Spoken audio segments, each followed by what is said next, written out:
va a moderar y dirigir, orientar el debate Concha.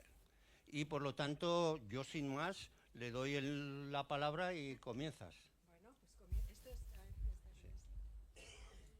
Bien, pues buenas tardes a todas y todos. Para mí es un verdadero... Ahora. Buenas tardes a todas y todos. Para mí es un verdadero placer poder presentar a mis queridos amigos y compañeros Alfonso Ballestín y Luisa Pericas en este foro.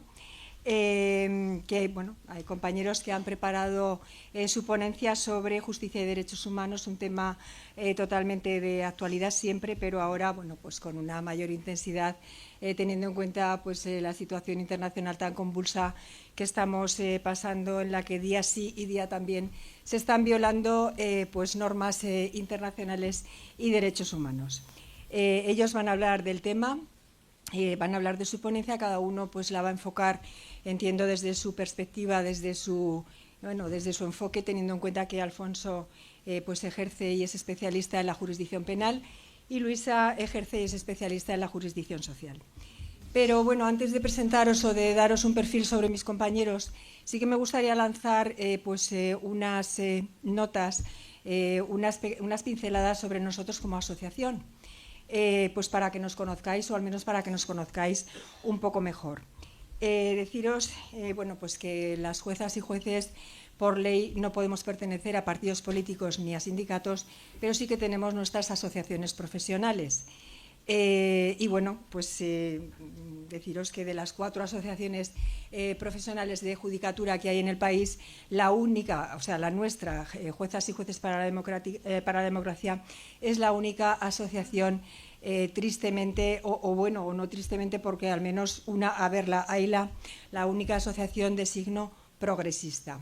La Asociación de Juezas y Jueces para la Democracia nació allá por 1983, en los primeros años de consolidación democrática, y con el objetivo precisamente de contribuir a la defensa y a la profundización del Estado social y democrático de derecho proclamado en la Constitución. Uno de los fundadores de esta asociación fue precisamente Alfonso, entonces un jovencísimo juez que llevaba tan solo 2 meses ejerciendo en la profesión, y que en ese momento pertenecía, junto con otros también en ese momento jóvenes jueces como Juan Alberto Belloc o Margarita Robles, entre otros, porque no puedo nombrar a todos, pertenecían a la única asociación que había en ese momento y que resulta ser la asociación más conservadora de todas. Y precisamente, como empezó a asomar la patita en ese momento, coartando, vetando las corrientes progresistas que estaban surgiendo dentro de esa asociación, se vieron obligados, Alfonso y estos compañeros que os digo, a abandonar la asociación. Esta asociación tan conservadora, además, y desafortunadamente es la más, la más grande que hay de las 4 que, como os digo, existen en el país, y es la que más asociados y asociadas tiene. Se vieron obligados a abandonar la asociación y decidieron juntarse y adoptar un acuerdo para crear una asociación de signo progresista, que es esta, Jueces, que nació con el nombre de Jueces para la Democracia y que con el tiempo, ahora ya hace un tiempo, pasó a denominarse, como no podía ser de otra manera, Juezas y Jueces para la Democracia. Sabed que nuestra asociación, en nuestra asociación defendemos un modelo de juezas y jueces comprometidos con la ética pública y con una dimensión social del derecho. Además, promovemos la igualdad de oportunidades y, especialmente, o en relación concretamente con nuestra profesión, promovemos que jóvenes que tienen más dificultades o dificultades económicas o se desarrollan en unos entornos menos favorecidos y que quieren ser juezas o jueces puedan acceder a la carrera judicial. Para ello, promovemos, facilitamos los mecanismos para que así pueda ser. Esto, además de responder al más elemental principio de igualdad, es algo muy positivo. Es muy positivo porque supondrá, si no a medio, sí a largo plazo, bueno, pues supondrá que la carrera judicial, algo tan necesario como que la carrera judicial pues adquiera una mentalidad más progresista, pues porque al incorporarse jóvenes que, bueno, pues que vienen de estos entornos menos favorecidos, que han tenido una vida menos fácil, pues tengan un calado más social, más solidario, más empático, y que eso se proyecte en su forma de impartir justicia y bueno, pues en la forma de enfocar y valorar los casos que se les presenten. Por otra parte, saber que, bueno, pues que nos inspira el marco común de los valores europeos, por tanto, bueno, pues los derechos fundamentales, la igualdad, el Estado de Derecho y, por supuesto, la independencia judicial. Pero la independencia judicial no como un privilegio, no entendida como un privilegio corporativo, sino como un compromiso con la ciudadanía. Por otra parte, defendemos una justicia cercana, comprensible, empática y con una perspectiva de género. Todos estos principios y estos cometidos los exteriorizamos a través de una revista doctrinal sobre información y debate, y además publicamos periódicamente comunicados, informes, manifiestos sobre temas de actualidad jurídica y social. De hecho, bueno, pues nos hemos pronunciado dando también un enfoque jurídico y dejando claro que estamos con Palestina, estamos con el pueblo saharaui, estamos con el feminismo, estamos en la lucha con la lucha contra la violencia de género, estamos con el medio ambiente, estamos contra el discurso del odio, estamos con el inclusismo, estamos con la diversidad. En definitiva, estamos comprometidos con los más vulnerables, tanto a nivel nacional como internacional. Dicho esto, bueno, pues voy a pasar a presentar a mis compañeros. En primer lugar, presentaré a Alfonso Ballestín, porque es el primero que va a hablar, y deciros de él, pues bueno, que estudió Derecho en las universidades de Barcelona y Zaragoza, y que tras prepararse y aprobar la oposición de judicatura, pues pasó a ejercer su profesión en distintos juzgados, tanto de Cataluña como de Aragón, concretamente en Aragón, pues en varios juzgados de Zaragoza, hasta que en 2008, bueno, pues pasó a ejercer como magistrado de la Audiencia Provincial de Zaragoza en el ámbito penal, y hasta que a principios de 2019, creo, pues fue nombrado presidente precisamente de la Audiencia Provincial de Zaragoza, donde, como digo, ha estado y está ejerciendo en el ámbito penal, pero pasando después a ejercer en la sección especializada de violencia de género, que es donde está en la actualidad. Entre otras cosas a destacar de la trayectoria profesional de Alfonso, intentando sintetizar mucho, porque son muchas las cosas que habría que decir de él, de la misma manera que de Luisa, bueno, pues destacar, para no extenderme demasiado, recalcar su papel como presidente de la Comisión Provincial de Coordinación contra la Violencia de Género desde el mismo momento en que se instituyó en 2024, o también su papel como responsable de formación del Consejo General del Poder Judicial para jueces que están destinados en la Comunidad Autónoma de Aragón.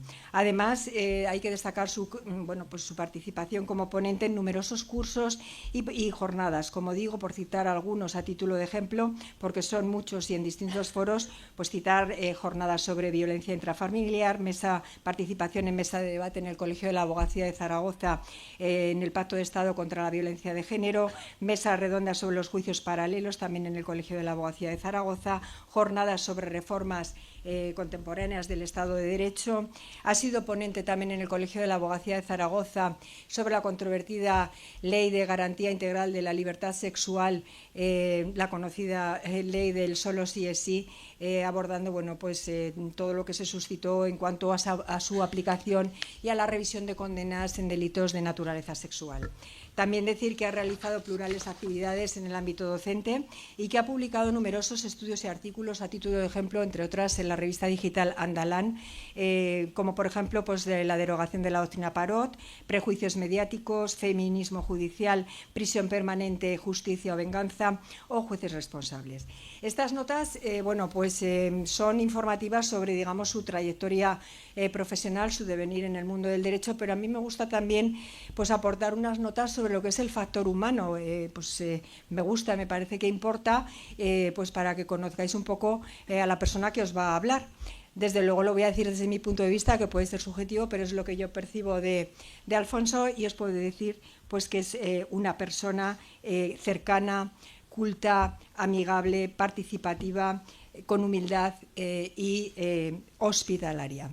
Es lo que puedo decir de Alfonso y sin más le voy a dar la palabra cuando quieras, Alfonso.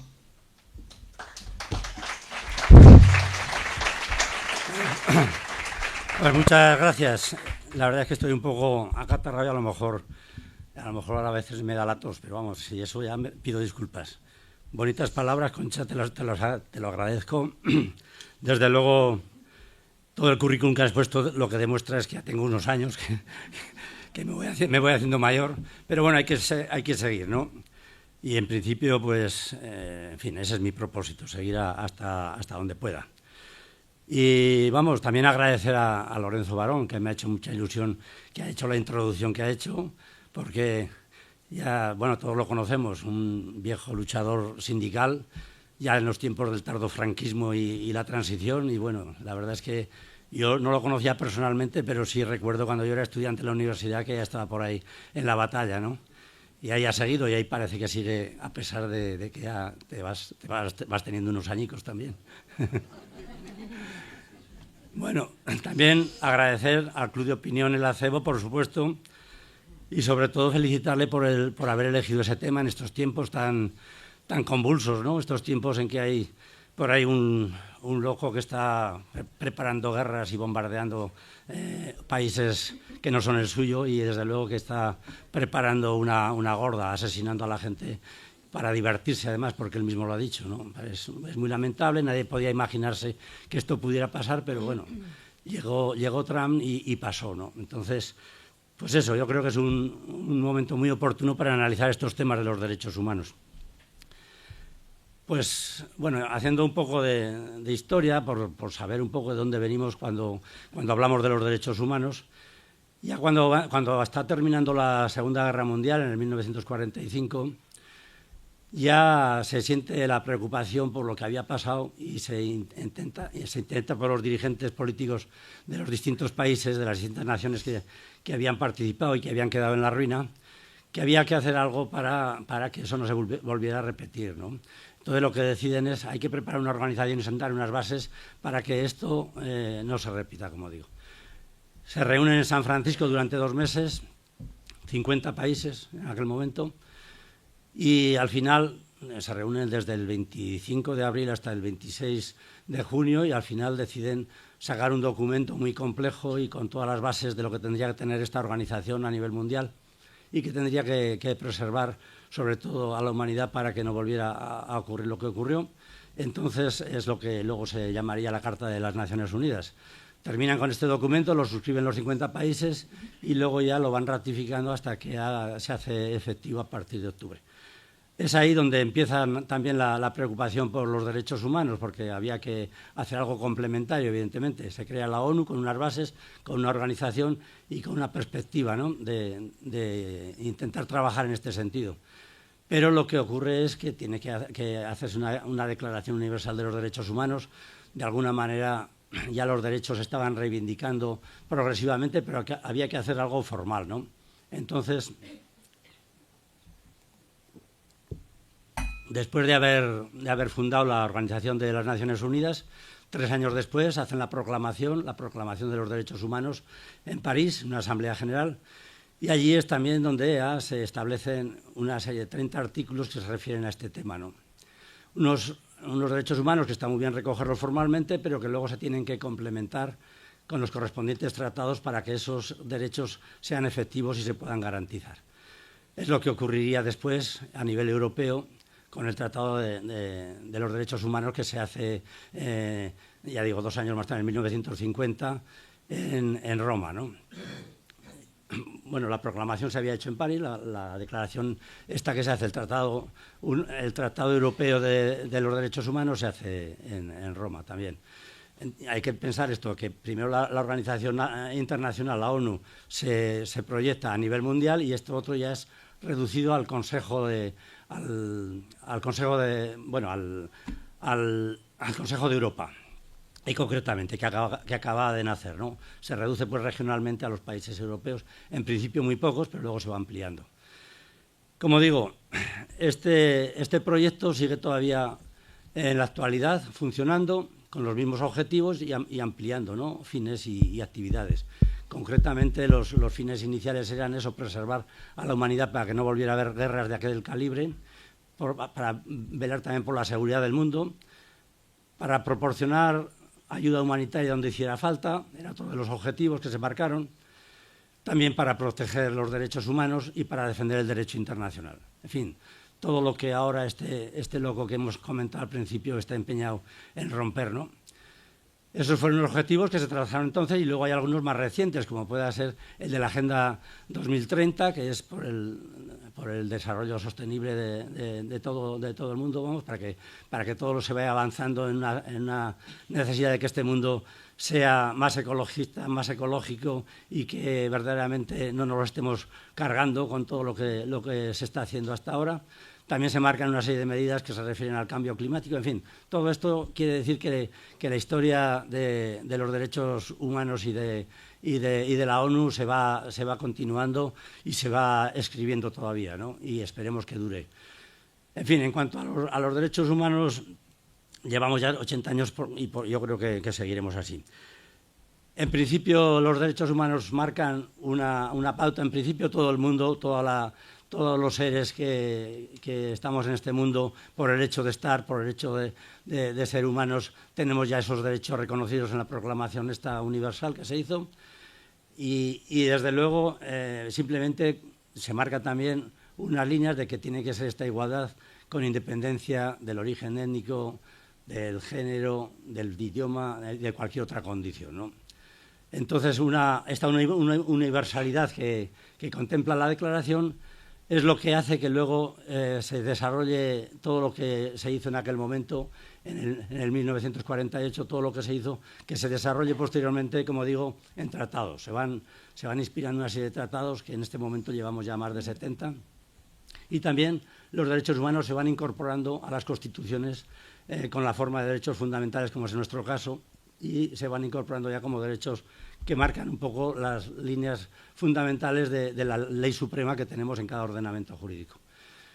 Se introducen, como digo, estos derechos humanos con forma de derechos fundamentales en la Constitución, y es al año siguiente cuando se ratifica el tratado por España, al año siguiente de la Constitución. Hay que tener en cuenta que, claro, como nosotros estábamos en plena dictadura cuando se proclaman los derechos humanos, pues evidentemente nosotros no podíamos entrar a eso porque estábamos defendiendo o estaban defendiendo los protagonistas del régimen todo lo contrario. Entonces, hasta que no terminó la dictadura y se empezó con la Constitución y el reconocimiento de los derechos humanos mediante la ratificación de este tratado, pues ahí estuvimos, ¿no? Como digo, en 1978 con la Constitución se introducen una serie de derechos humanos importantes, o sea, los más cualificados como derechos fundamentales, y al año siguiente se ratifica el tratado.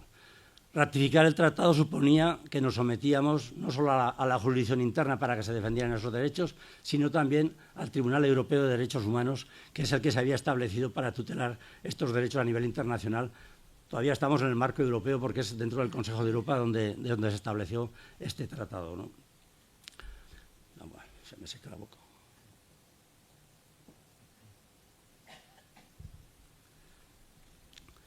Como digo, somos los jueces, tanto a nivel nacional como en los órganos judiciales internacionales, los que debemos garantizar que estos derechos sean efectivos. Y por eso el primer derecho que hay que poner en valor es la tutela judicial efectiva. La tutela judicial quiere decir que tienen que ser precisamente los jueces los que tutelen, que no tiene que haber ningún órgano de otro carácter que se interponga, ¿no? Los jueces, que además el propio tratado no habla de tutela judicial, pero dice algo parecido, dice que todos los ciudadanos tienen derecho a acceder a un recurso efectivo ante los tribunales y a ser oídos por estos. Eso es lo que se trata aquí, que es lo que se incorpora en la Constitución como tutela judicial efectiva. Y eso lo que marca es que los jueces, como digo, tendremos que ser los que garanticemos esos derechos. Y la propia Declaración Universal ya decía que esos jueces tienen que ser independientes e imparciales, algo que se ratifica luego en la legislación democrática que hemos ido desarrollando en nuestro país. Jueces independientes, evidentemente, tiene que ser que no estén marcados por ninguna presión política ni de grupo de presión. Luego entraremos en más profundidad en este tema. Pero en principio, ya digo, tiene que ser un prototipo de juez distinto al que había en la época anterior. por hablar un poco en líneas generales de lo que tuvimos durante la dictadura, allí se creó un tribunal de orden público que, por lo menos los que ya tenéis una edad, como la tengo yo, os acordaréis, estaba simplemente para perseguir delitos políticos, y delitos políticos eran los de opinión, expresión y manifestación, básicamente. Estos delitos son los que luego se investigaban en la Dirección General de Seguridad, y el Tribunal de Orden Público surge precisamente para blindar todos los abusos de esta institución policial, ¿no? Todos los abusos que se basaban fundamentalmente en obtener información y confesiones a base de torturas. Entonces, el Tribunal de Orden Público estaba pues para perseguir, para juzgar este tipo de delitos, ¿no? Algo que entonces era delito, paradójicamente en la Declaración Universal de los Derechos Humanos era un derecho. Por tanto, ya digo, ¿cómo iba a entrar el régimen de Franco en esa organización en aquellos momentos? Primero, que no se lo habrían permitido, evidentemente, porque era una dictadura y se exigía que hubiera unos principios democráticos en los países que quisieran entrar. Y en segundo lugar, pues por eso, porque era totalmente incompatible la doctrina del régimen con lo que se quería significar con la defensa de esos derechos fundamentales.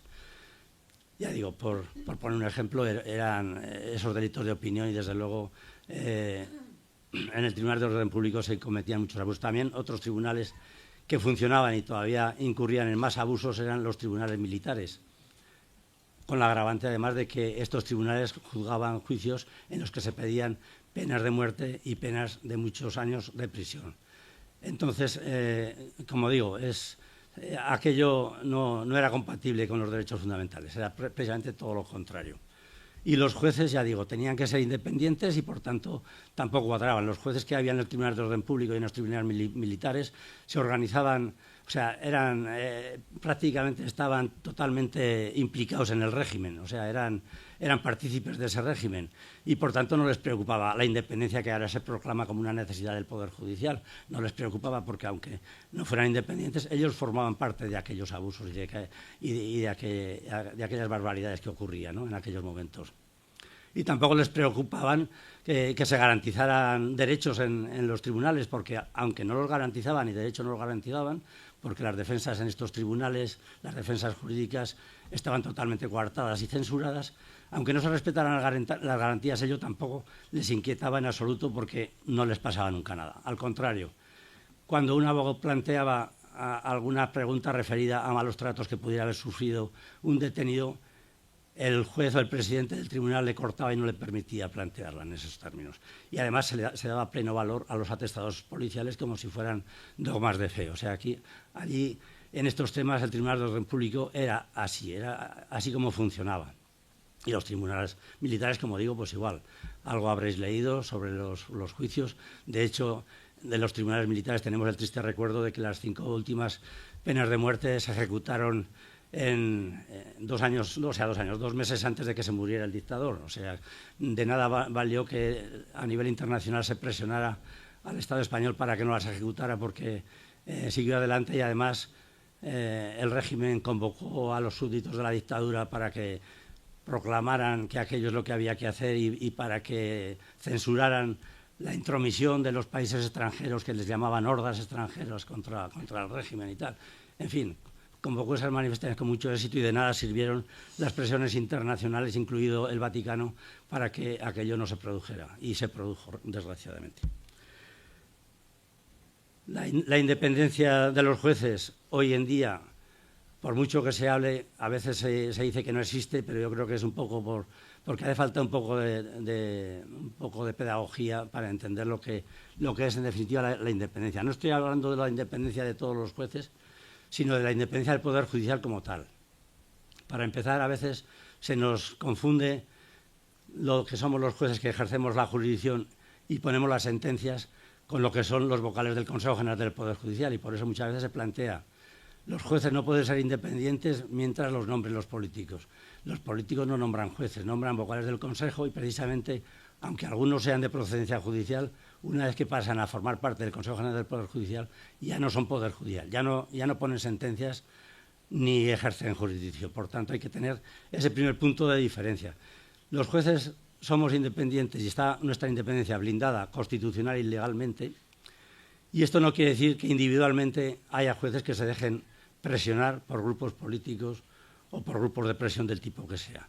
Pero eso cada uno allá él, ¿no? Pero en principio, ya digo, la independencia del Poder Judicial, y de hecho esto se puede demostrar porque aunque incluso algunos compañeros hablan de que no hay independencia, cuando les preguntas a ellos si se ven influidos por algún partido político, todos unánimemente dicen que no. Y efectivamente es que realmente el Poder Judicial como institución, ya digo, la independencia del mismo está blindada, primero por la Constitución y por otra parte por la Ley Orgánica del Poder Judicial, que prohíbe expresamente a los órganos de gobierno, sobre todo al Consejo General del Poder Judicial, que nos pueda dar instrucciones en la interpretación de la ley o en la aplicación de la misma. Ya digo, hay casos y recientemente, pues eso, podemos sospechar de algunos de que efectivamente se dejan influir políticamente, algunos que están ahí ahora muy conocidos, ¿no? Pero yo lo que quiero mantener ahora es que como Poder Judicial la independencia, como digo, está garantizada.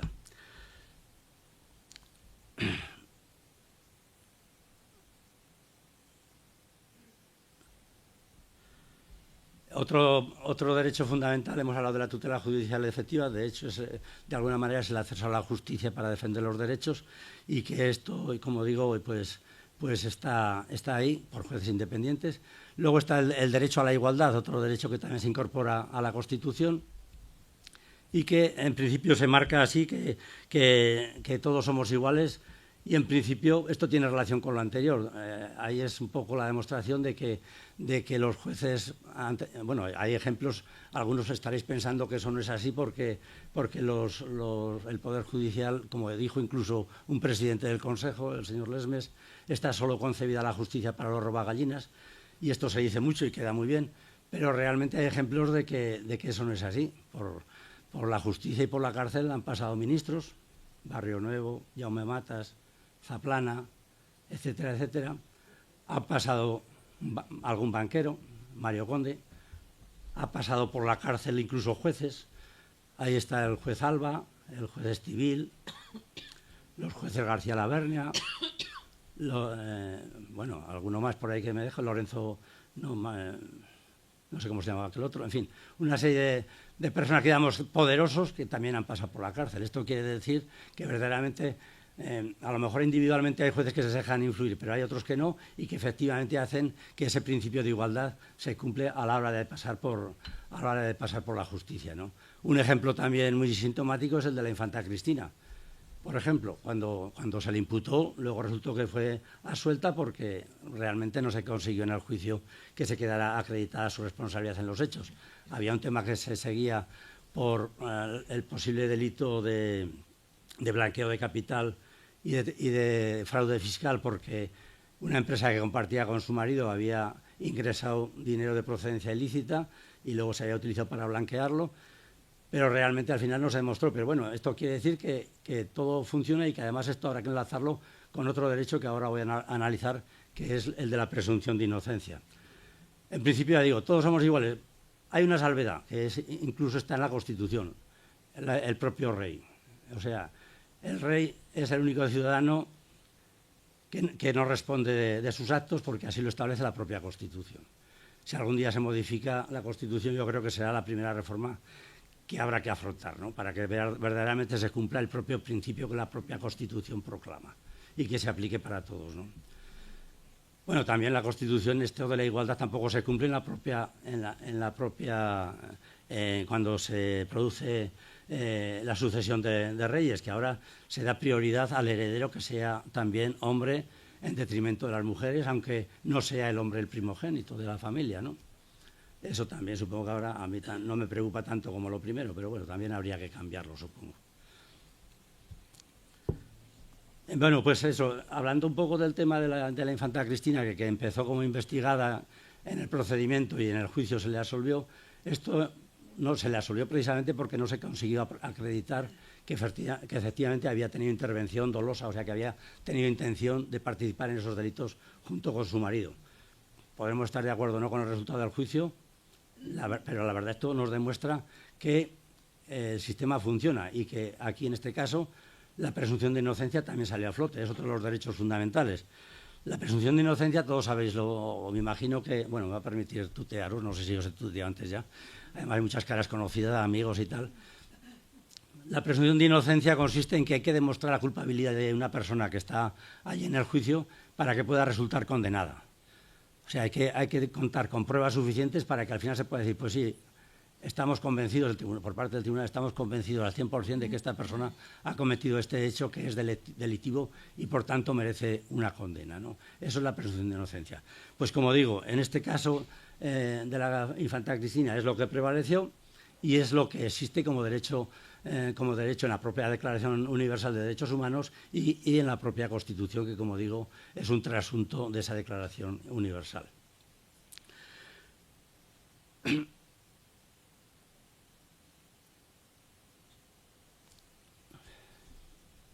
La presunción de inocencia quiere decir, bueno, la verdad es que a veces cuando ya hay una denuncia, aunque esté muy bien fundada, ya estamos, sobre todo a nivel de redes sociales, ya estamos condenando a la gente. Pues eso yo creo que es algo más serio de lo que parece y hay que preservar la presunción de inocencia para todos. En principio, ni una denuncia, aunque esté muy fundada, ni luego la formalización de una acusación destruye todavía ese principio de presunción de inocencia. Quiere decir que tiene que haber, como he adelantado antes, una condena ya en firme por parte del tribunal que tiene que hacer el juicio. Por eso, cuando se empieza con esa denuncia inicial o llega al conocimiento del juez, lo que sea, el juez de instrucción tramita un procedimiento, puede ser, pero la prensa y los medios de comunicación y las redes sociales, yo creo que ahí los ciudadanos tenemos que tener mucho cuidado de cómo se analizan estos temas, porque evidentemente la libertad de expresión e información es algo consustancial con los estados democráticos y no se puede impedir que se analicen y se opine sobre los asuntos aunque estén sometidos al juzgado, o sea, que estén todavía investigando o que se estén juzgando. Eso no es lo que quiero decir, sino simplemente que se tenga mucho tacto a la hora de condenar anticipadamente cuando no procede todavía a las personas, porque a veces puede resultar que luego el juzgado o el tribunal que tiene que poner la sentencia definitiva y que es el juicio de verdad, quizá se resuelva el asunto de otra manera, precisamente porque no se ha conseguido acreditar que esa persona a la que se le estaba atribuyendo un delito lo había cometido realmente. Entonces, como digo, hay que tener cuidado cómo se analizan estos temas y desde luego no ayuda mucho el tratamiento que a veces se da por los medios o por las redes sociales a los asuntos que se están sometiendo todavía a investigación o a juicio.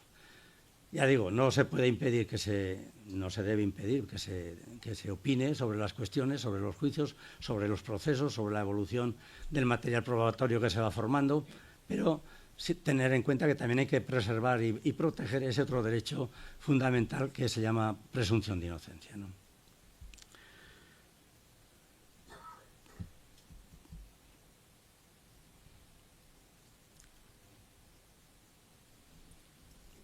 Hay que tener en cuenta eso, que si finalmente lo que dictaminen los jueces no se corresponde con esto lo estoy diciendo un poco a nivel teórico, porque en la práctica sabemos que no pasa así y a la gente, a los que tienen algún proceso se les condena desde el principio, por unos o por otros lo tienen claro, ¿no?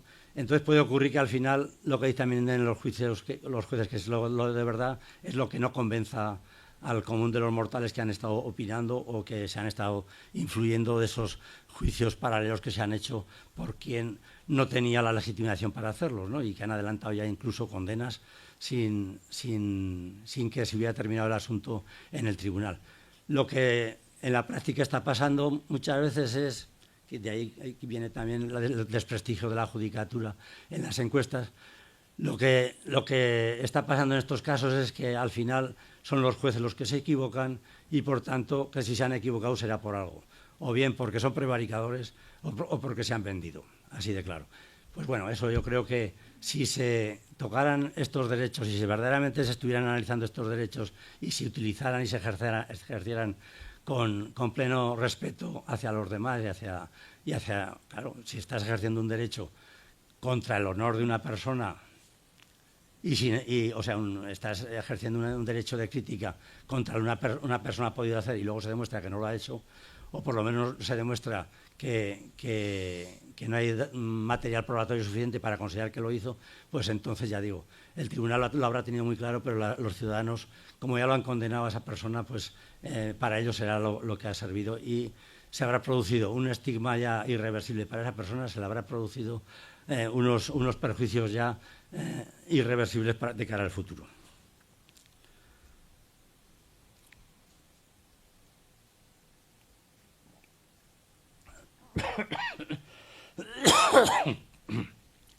Otro derecho que está en la Proclamación de los Derechos Humanos, que está introducido y que también luego se introdujo en la Constitución, es el de que no se nos pueda someter a torturas a los ciudadanos. Todos los ciudadanos, por el hecho de ser seres humanos, no tenemos por qué aguantar un método de tortura y el que la ejercite pues tiene sus consecuencias, ¿no?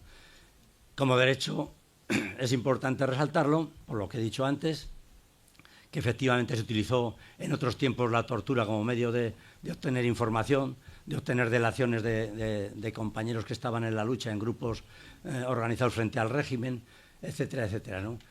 Se utilizaba esto, que era pues es métodos totalmente destructores del ser humano, porque se le sometía a tratos crueles y humillaciones y malos tratos físicos terribles para conseguir que hicieran una manifestación en un sentido o en otro, y esto pues había que erradicarlo.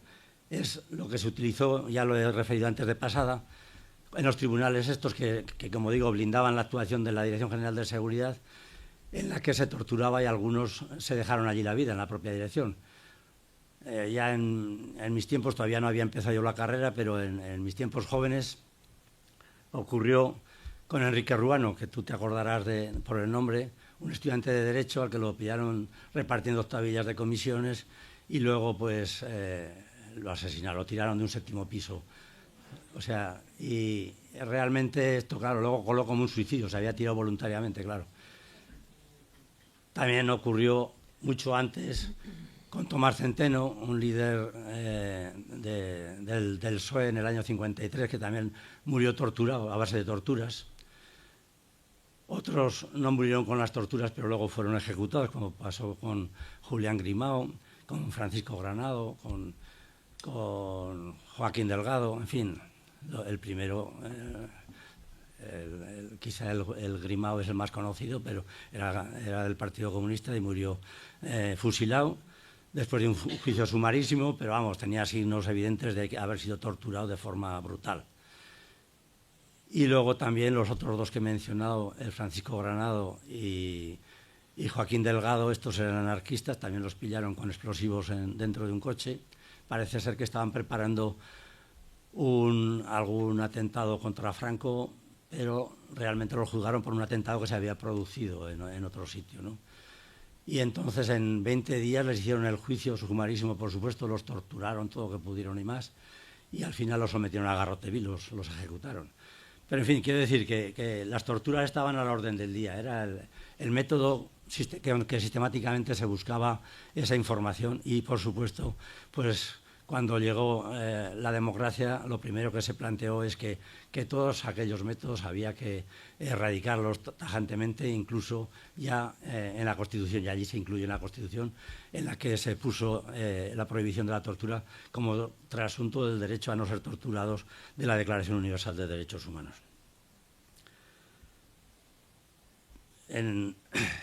Claro, en aquellos métodos de la tortura también, por hacer esto un poco más ameno y recordar lo que pasó en otros tiempos y para que no vuelva a pasar, recordaréis a Antonio González Pacheco, más conocido como Billy el Niño, que fue todos los que habían pasado por la Dirección General de Seguridad y pudieron salir después de cumplir sus penas largas de prisión y tal, decían que este hombre disfrutaba torturando, o sea que sometía a los detenidos a tratos inhumanos y crueles, los torturaba todo lo que podía y más, y que disfrutaba. Entonces este hombre, a pesar de lo que hizo durante su vida profesional en la policía, siguió ejerciendo hasta la 1982, incluso en la plena transición, siendo ministro Martín Villa, le dieron condecoraciones. Luego, ya con otro gobierno de otro signo, en el año 2020, un mes después de morir, porque este hombre murió por el COVID, un mes después le retiraron todas las condecoraciones y medallas que le habían puesto, ¿no? Lo digo un poco como algo anecdótico, pero que yo creo que estos sujetos no hay que olvidar los que dieron la vida por conseguir lo que ahora tenemos, pero tampoco hay que olvidar los que hicieron todo lo que pudieron para que esto no se desarrollara así, ¿no? Y no llegáramos a estos momentos como hemos llegado. No sé si me estoy pasando de tiempo, pero bueno.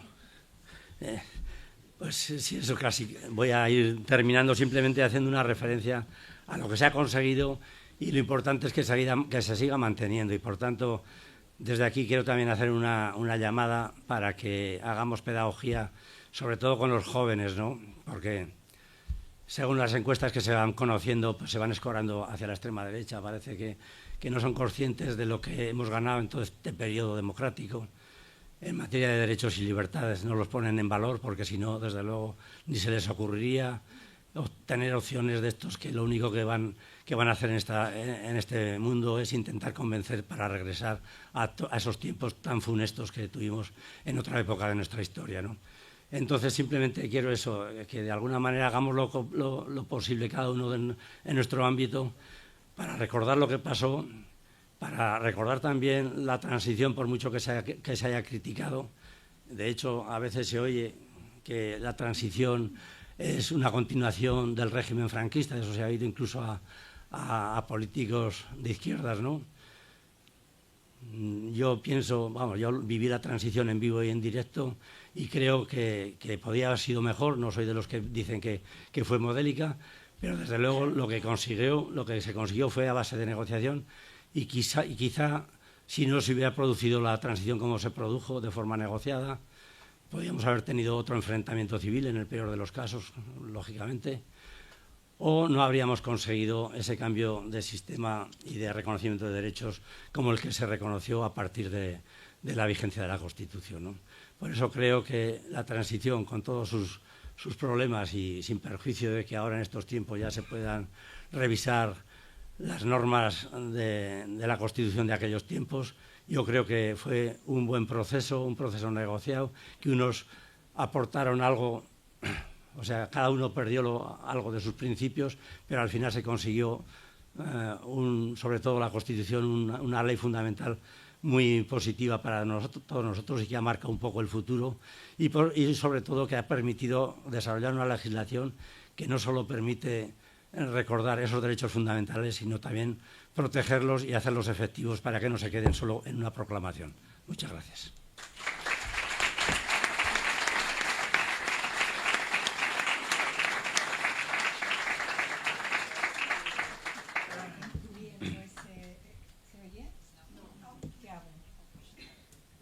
¿Ahora? Sí.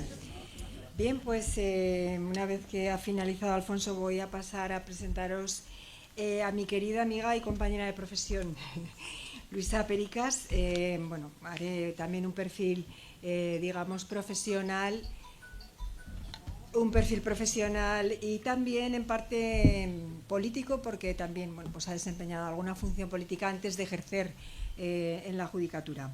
Deciros que estudió su carrera en la Universidad de Zaragoza, que fue concejala del Ayuntamiento de Calatorao, que ha sido letrada de los servicios jurídicos de la UGT, profesora asociada de la Universidad de Zaragoza en materias de Derecho del Trabajo, Derecho Sindical y Prevención de Riesgos Laborales, entre otras cosas, letrada del Gobierno de Aragón en materia contencioso administrativa, laboral y de seguridad social, elaborando en este contexto, haciendo funciones, entre otras, de elaborar dictámenes e informes jurídicos. Es ejerciente en la Judicatura desde 2010, concretamente en la jurisdicción social, y lo ha hecho tanto en Donostia como en Zaragoza, donde se encuentra ahora ejerciendo en un juzgado de lo social. Ya ejerciente, ha realizado tutorías e impartido cursos y charlas en la Universidad de Zaragoza, ha participado en numerosas conferencias y seminarios, como por ejemplo la discriminación salarial, el acoso sexual en el trabajo, la conciliación de la vida familiar y laboral, la dimensión de género en las relaciones laborales y de seguridad social, por poner un ejemplo.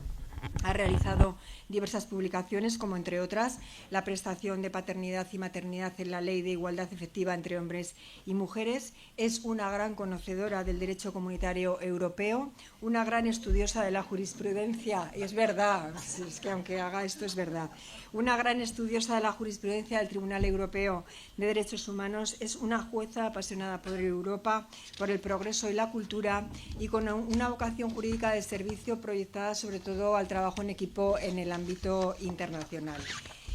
Como notas, a mí me ha dicho ella que resumiera, y bueno, pues no me voy a extender más, pero sí que como notas humanas, del mismo modo que he hecho con Alfonso, y porque vuelvo a repetir, me parece que importa y que conozcáis algo de la persona que os va a hablar, pues os diré que es una persona amiga, ejemplo de sororidad, buena, divertida, participativa, inteligente, emprendedora y empática. Emprendedora y empática. Y bueno, simplemente pues le voy a dar la palabra para que hable mi querida amiga. Adelante.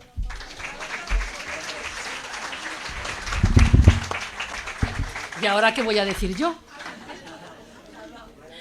Bueno, dar las gracias a Concha porque todo lo que dice lo dice por la amistad que nos une y porque la verdad es que tenemos muy buena relación profesional y personal.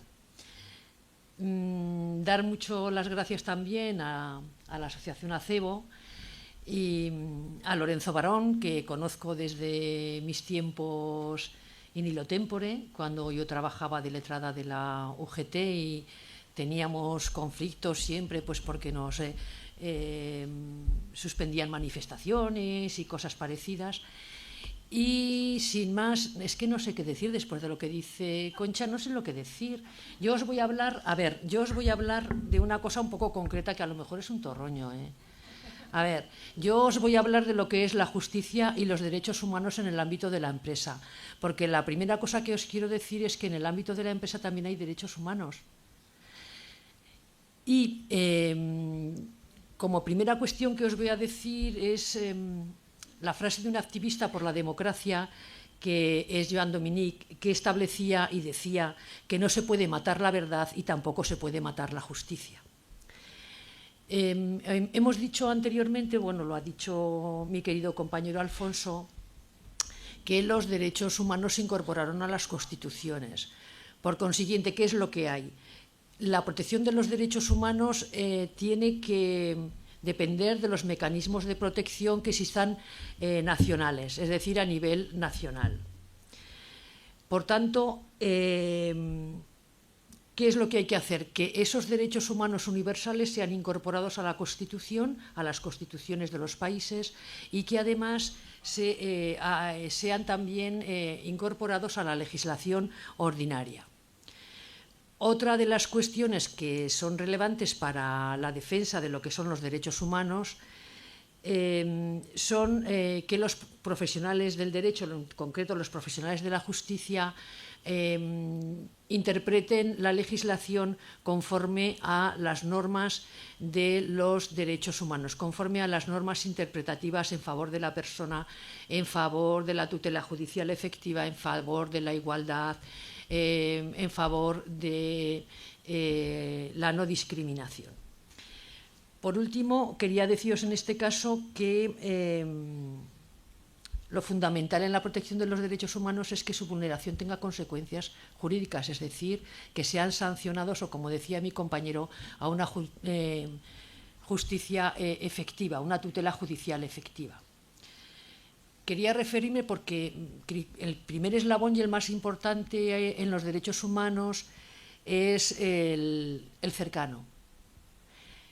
Quería hacer referencia a Eleanor Roosevelt, cuyo marido llegó a presidente. Ella era la que realmente batallaba por los derechos humanos, incluso participó en su redacción, y establecía que los derechos humanos empiezan en los lugares cercanos, en los lugares pequeños, que no constan en ningún lugar o en ningún mapa concreto, sino que son los lugares donde se trabajan, las fábricas, en las universidades, en los colegios.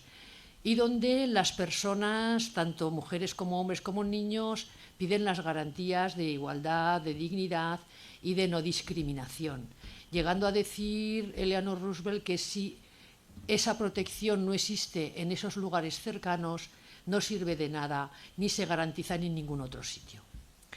Quería también hacer referencia ha fallecido hace 3 días, a Habermas, que era un filósofo del derecho y que mantenía o decía que es lo que, y coincido con él, qué es lo que debe hacer un juez o cómo debe ser un juez. Y entonces siempre empezaba porque entendía que los jueces eran los garantes de los procedimientos democráticos. Luego, debían decidir bajo una perspectiva deontológica.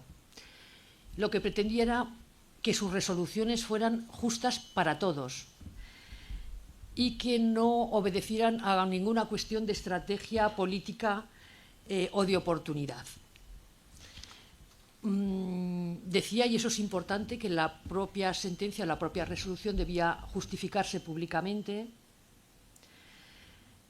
ser predecible, fijaos lo que os digo, ser predecible en términos de coherencia normativa y sobre todo inmunes al poder y al dinero. Por tanto, como había dicho Alfonso, es verdad que la independencia judicial es no un capricho, no un privilegio corporativo, sino que es una condición necesaria para la legitimidad democrática del propio sistema del país donde lo prestan. ¿Cuál es el derecho, cuál es la interpretación primordial que debe aplicarse en los derechos humanos, tanto los que se recogen a nivel nacional como internacional? Es el principio pro persona, o como se denomina el principio pro homine, de tal manera que las normas deben ser interpretadas de la forma más favorable a la persona y a los derechos fundamentales. Y cuestión importante también es que se debe de garantizar su efectividad. Esos son los principios de aplicación normativa del derecho internacional en nacionales e internacionales. Me referiré a esto, a los derechos humanos y la justicia, muy concretamente con relación a los derechos humanos en el ámbito laboral. Pero en realidad es una traducción de los derechos humanos en general. Hablaré del derecho a la seguridad y salud en el trabajo, que tiene indudable relación con el derecho a la vida y a la integridad física.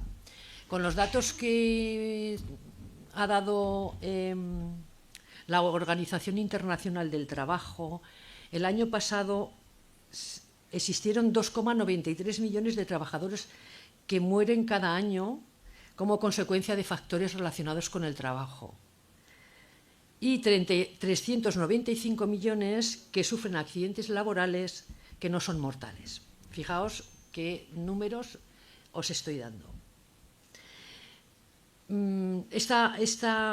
Derecho a la seguridad y salud laboral es una de las vulneraciones o de los derechos que se vulneran con mayor medida con lo que se denomina la deslocalización empresarial, de tal manera que las empresas multinacionales, o incluso las empresas europeas multinacionales, lo que hacen es trasladar sus centros de trabajo, sus centros productivos o de servicios a empresas en países en vías de desarrollo por un motivo, bueno, por 3 motivos fundamentales. En primer lugar, por los salarios, es decir, porque tienen menos salarios, porque la normativa en materia de seguridad y laboral es muy laxa, y también porque tienen incentivos fiscales. Eso es lo que ha provocado que hablemos de la esclavitud moderna y del trabajo forzoso. ¿Qué pasa con estas empresas? Pues que evitan la responsabilidad por las vulneraciones de los derechos humanos que ocurren en los países terceros. Y en ese sentido, actualmente la Unión Europea ha tenido por bien plantear unas normas, establecer unas normas, una directiva, en la que se exige la responsabilidad de dichas empresas. Os voy a poner he elegido así un poco porque esto es muy amplio. He elegido dos casos o supuestos que ocurrieron en septiembre del 2012. Yo creo que os se acordarán todos ustedes o todos vosotros.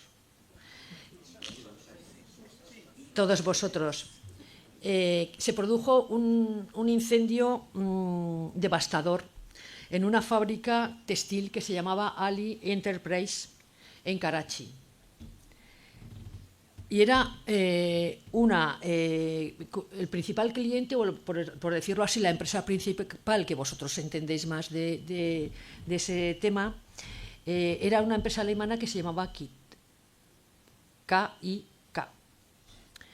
Fallecieron 258 trabajadores y 32 resultaron heridos. Fijaos qué gravedad y qué vulneración tan grande. ¿Qué pasó? Que los supervivientes y los familiares iniciaron acciones para reclamar la responsabilidad a la empresa alemana, porque entendían que las empresas transnacionales debían responder de las condiciones laborales de las empresas subcontratistas en terceros países. Sin embargo, ¿qué es lo que pasó? Pues como pasa, KIT, la empresa alemana, logró eludir su responsabilidad alegando la prescripción basada en una norma de Pakistán. Fijaos cómo es, o qué dificultad tiene, o qué beneficios tienen y qué perjuicios para los otros, que en la propia empresa había pasado una certificación de seguridad que había hecho una empresa italiana, a pesar de que no tenía salidas de emergencia y que las ventanas estaban cerradas con rejas de seguridad, con lo cual las mujeres y hombres que allí trabajaron quedaron atrapados y fallecieron. Un 80% eran mujeres.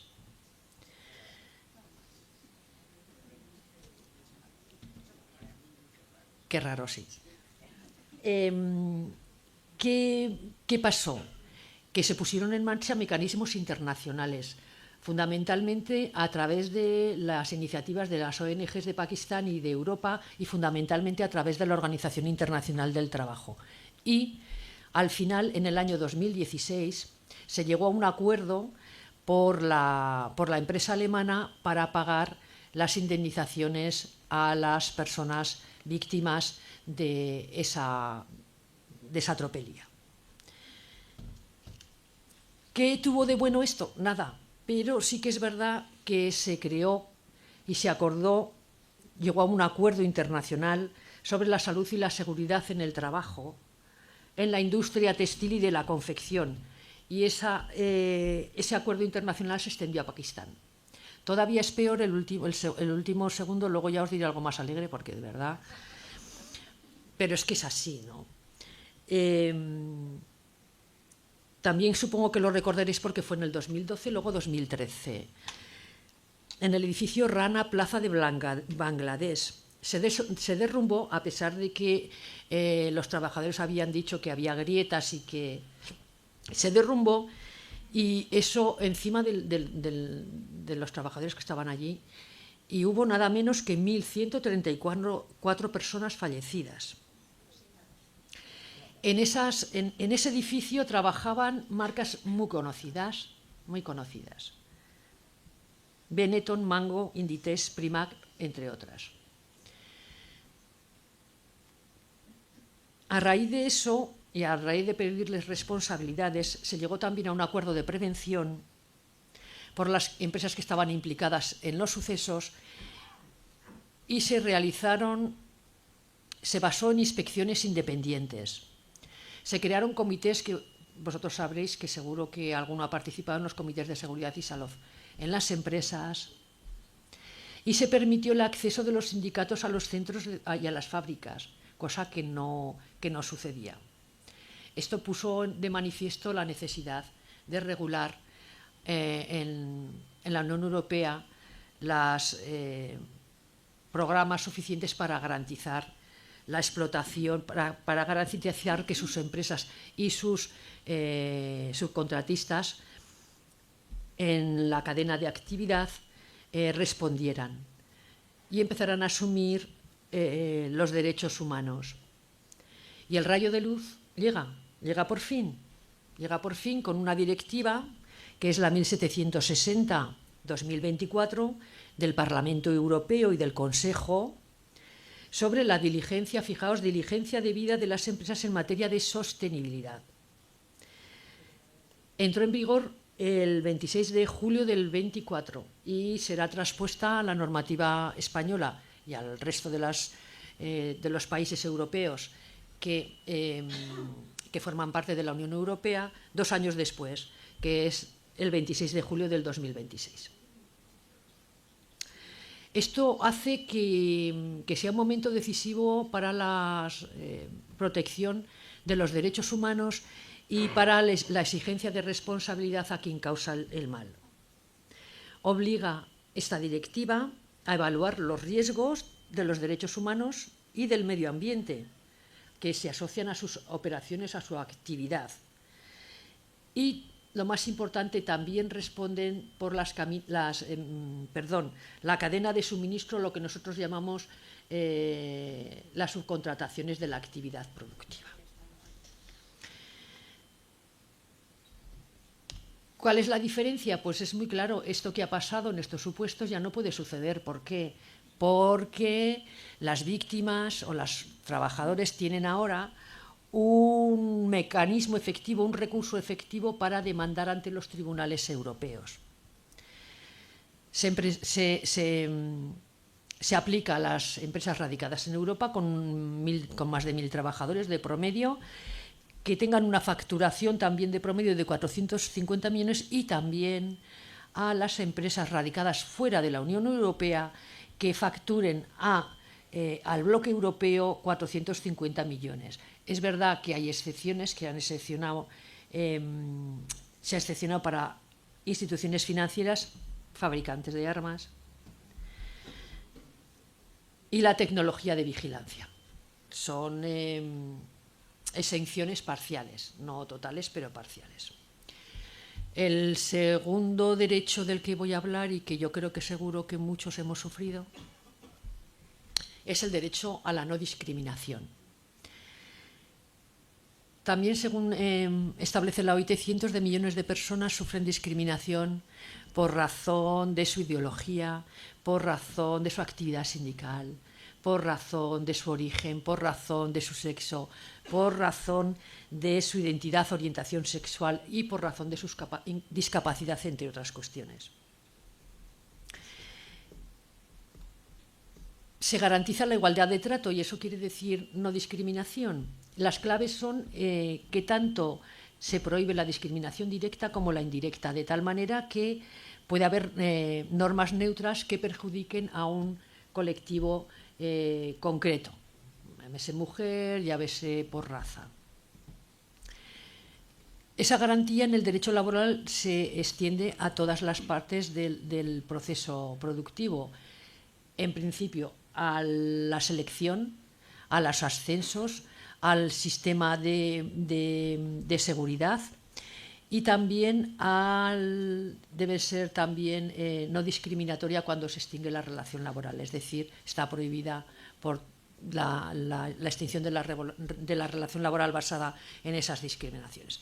Porque puedo decir que en España las garantías de los derechos fundamentales y sobre todo el derecho a la no discriminación es potente. Lo garantiza nuestra Constitución en el 14 y en el 17, el de libertad sindical en el 28, en el 37, es decir, garantiza de una manera bastante amplia el principio de no discriminación.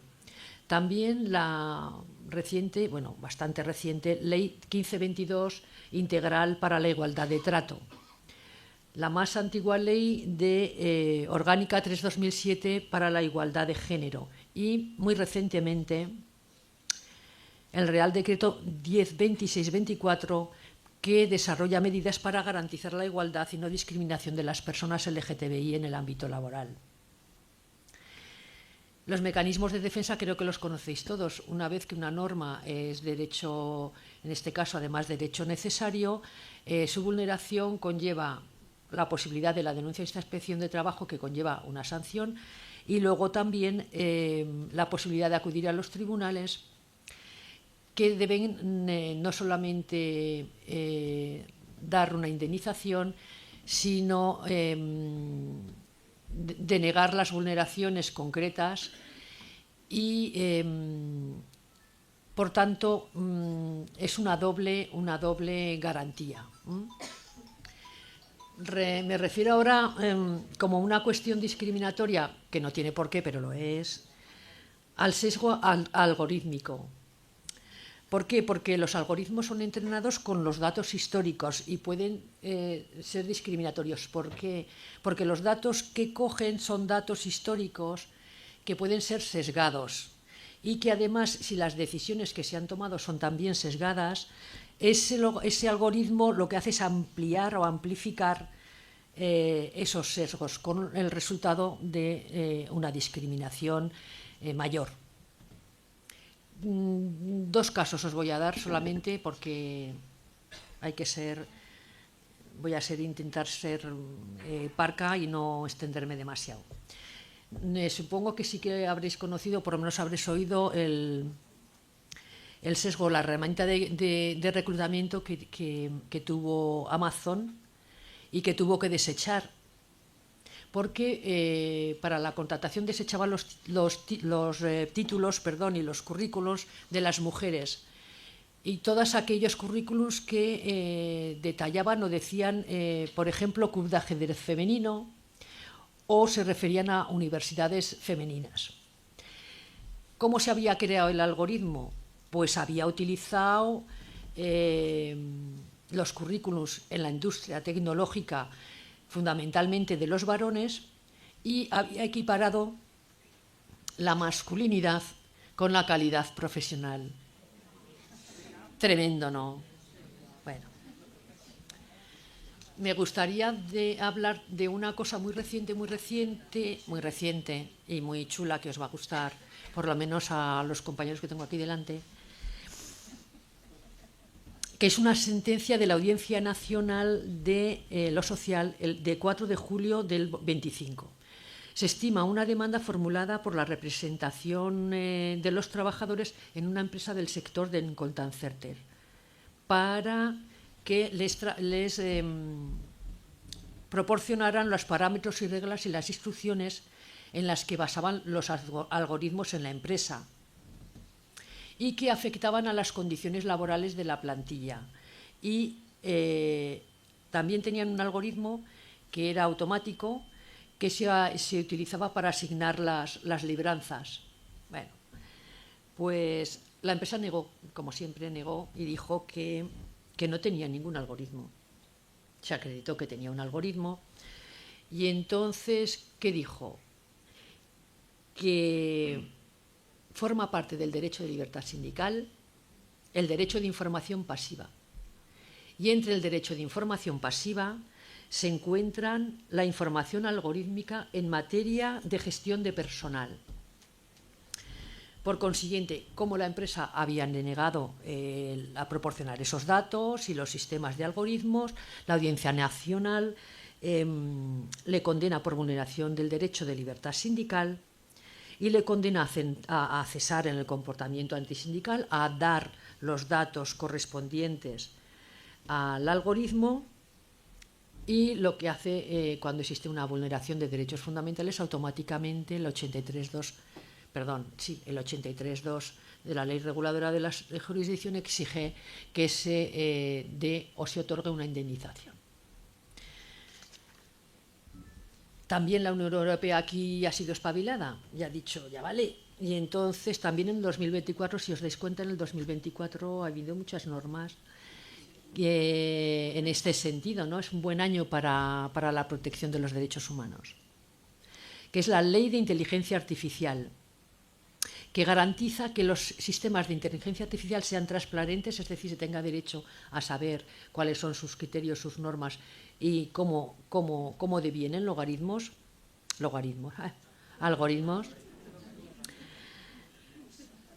que sean justos y que respeten los derechos humanos fundamentales. Casi voy a terminar, pero me quedan 2 cositas solo, no os inquietéis. El último informe de Amnistía Internacional de este año pasado presentó un informe que se llamó, fijaos, romper con las grandes empresas tecnológicas. Se pide encarecidamente a los gobiernos que limiten el poder de las grandes empresas con el objetivo de proteger los derechos humanos. Las 5 grandes, que sabéis cuáles son, ¿no? Alphabet, Meta, Microsoft, Amazon y Apple, controlan todo el sistema y toda la esfera digital. Tienen un poder prácticamente ilimitado. Y dice Amnistía Internacional que suponen un peligro muy serio al derecho de privacidad, no solamente al derecho de privacidad, sino al derecho de libertad de opinión, al de acceso a la información y a la no discriminación. Fijaos que dice que actúan como terratenientes digitales. ¿Os acordáis de los terratenientes? Pues estos son digitales, que es peor que no se ven.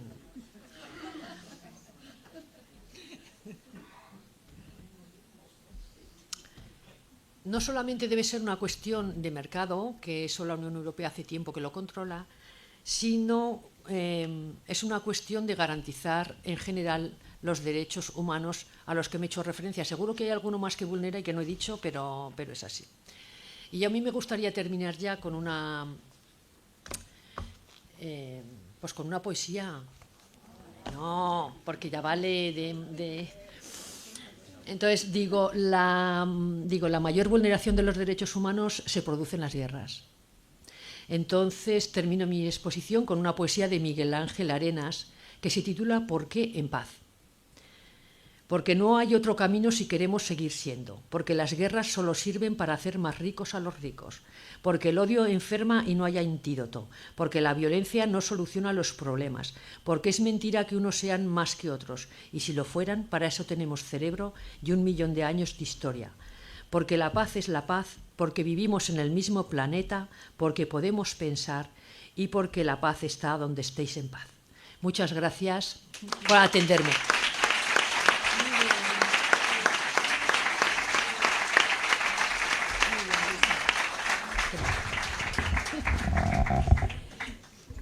Bueno, pues ahora se va a abrir un debate. Si queréis hacer alguna pregunta a los ponentes, bueno, pues no tenéis más que decirlo y levantar la mano. A ver, primero allí detrás, un segundo. Sí. Adolfo. Sí, la persona que... Sí, usted. Tú.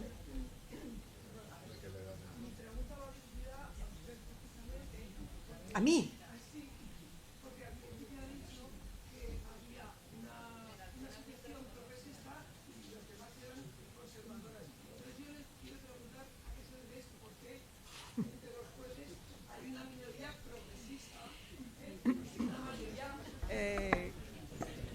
Conservadora, si se debe a la formación previa, A ver, que no oigo.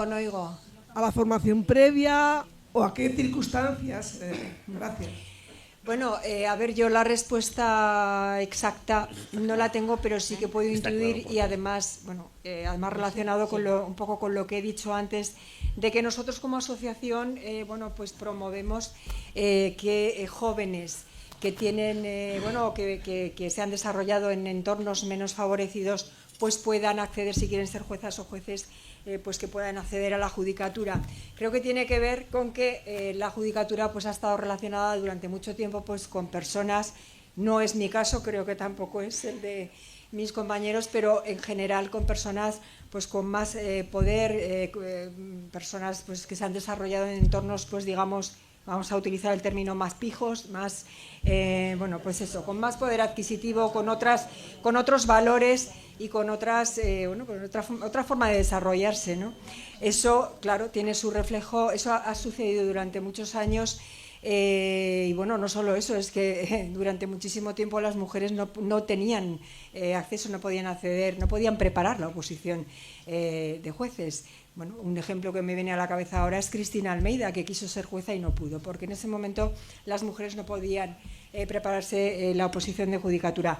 En todo caso, es lo que se me ocurre decir, pues que es una profesión que, digamos, ha estado más implantada en familias que han tenido, pues eso, más poder adquisitivo, con otros valores y con otra manera de enfocar la vida, pues quizá más conservadora. Es lo que puedo contestar, lo que se me ocurre. Adolfo. Sí, yo solamente quería hablar de dos pequeñas cosas, pedir una opinión de la mesa y expresar ligeramente la mía. Yo creo que efectivamente la independencia judicial es un valor de la justicia, y creo además que en términos generales, con las excepciones que con toda probabilidad las hay, que puedan encontrarse, la independencia judicial será. Sin embargo, yo creo que hay dos cosas en la judicatura española que merecerían la pena reflexionarse, verse, contemplarse y en todo caso preocuparnos bastante. Una de ellas, Alfonso, usted lo ha dicho en su intervención, al menos de pasada. No me trates de usted, si no, no te contesto. Bueno, pues has dicho en la intervención que la justicia en España tiene, goza, aunque en este caso habría que decir sufre, de un descrédito manifiesto. Tiene un descrédito manifiesto social, y eso debería preocupar, y preocupar mucho. Y creo que es cierto. Pero creo que hay otra cosa, y esa es la que me gustaría que comentaseis. Como decía Hoverman, yo creo que una de las cuestiones, además, que no se cumple en la justicia, es porque la justicia en España, la impresión que hay, al menos la mía, la seguridad mía, es que tiene una vinculación estratégica con una cierta formación política. Y no estoy hablando de la independencia, manteniendo la independencia, pero hay una vinculación estratégica política, que es uno de los requisitos que Habermas expresaba además como innecesarios o desechables de la propia justicia. Esa es una de las cosas que me gustaría conocer, porque creo que es muy importante y que además debería preocuparnos a todos. La otra, quería hablar, los derechos humanos también tienen una expresión internacional, y en estos momentos además, en los que estamos viendo además cómo los derechos humanos en el conjunto del mundo se están violando y se están vulnerando, merecer la atención. Creo que es algo que tendríamos que hacer. El derecho internacional, en mi opinión, el derecho humanitario, prácticamente ha desaparecido, ha dejado de ser un derecho vigente, ha dejado de ser en este momento, al menos en el mundo que conocemos, en el que nos toca a nosotros, un derecho que pueda, del que pueda participar la población y del que pueda exigirse el cumplimiento. Y esto me parece también terrible. ¿Qué posibilidades hay de que el derecho internacional encuentre una vía de aplicación con los tribunales internacionales, con la participación de gobiernos en estos momentos, además, en los que estamos viendo tremendas catástrofes, tremendas vulneraciones de derechos, tremendas situaciones que, bueno, nos van a conducir, a lo mejor mañana, pasado mañana o otro día acabaremos sabiéndolo, y desde luego no. Gracias. Bueno, en cuanto a lo primero, yo creo que es un poco repetir lo que he comentado, o sea, que la independencia del Poder Judicial existe, yo soy protagonista del Poder Judicial y te lo puedo asegurar, y otra cosa es que haya casos un poco fuera de lugar que no siguen el prototipo o el digamos, el manual, entre comillas, del buen juez, y evidentemente no hacen de la justicia lo que cabe esperar, que se dejan influir políticamente, y eso son casos individuales. Ahora hay casos mediáticos de reciente actualidad o de relativa reciente actualidad que inducen a esa sospecha, ¿no? Pero quiero decir que esos son casos individuales.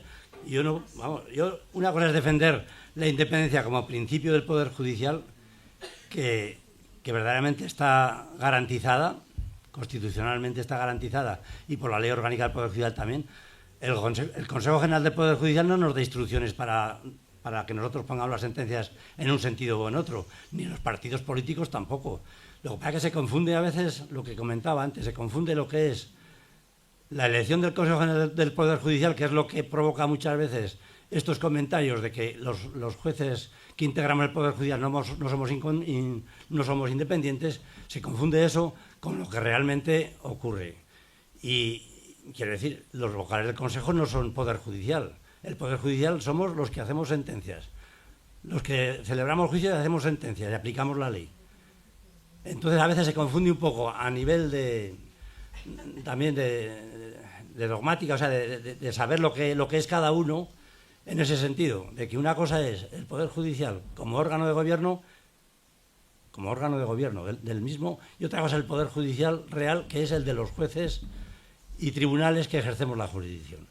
Y en ese sentido sí que lo somos. Ahora, que hay casos en que hay jueces que no son independientes y que, bueno, eso yo desde luego no voy a señalar a nadie, pero todos estamos viendo casos mediáticos de los últimos años que por lo menos inducen a una sospecha muy fundada de que así es.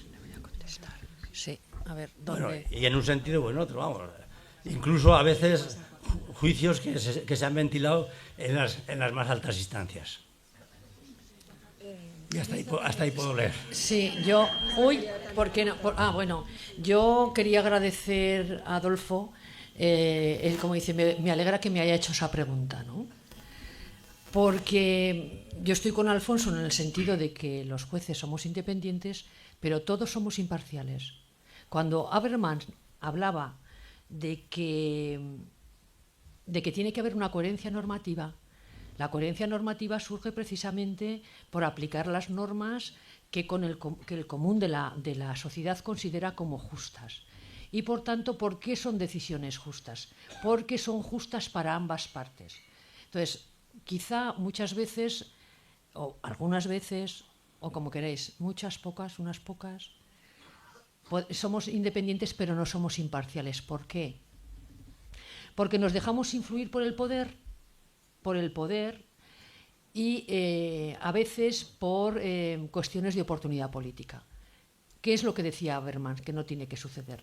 Indudablemente somos independientes, pero en muchos casos no garantizamos todos la imparcialidad.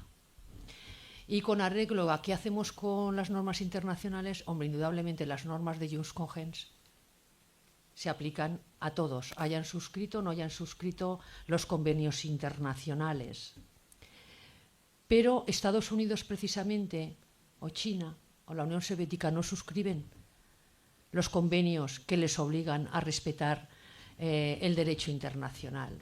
Es decir, no existe responsabilidades para ellos. Y de hecho, ya sabemos cuántas veces han invadido países, que no han respetado el derecho internacional. Quizá a lo mejor ahora es un poco más flagrante.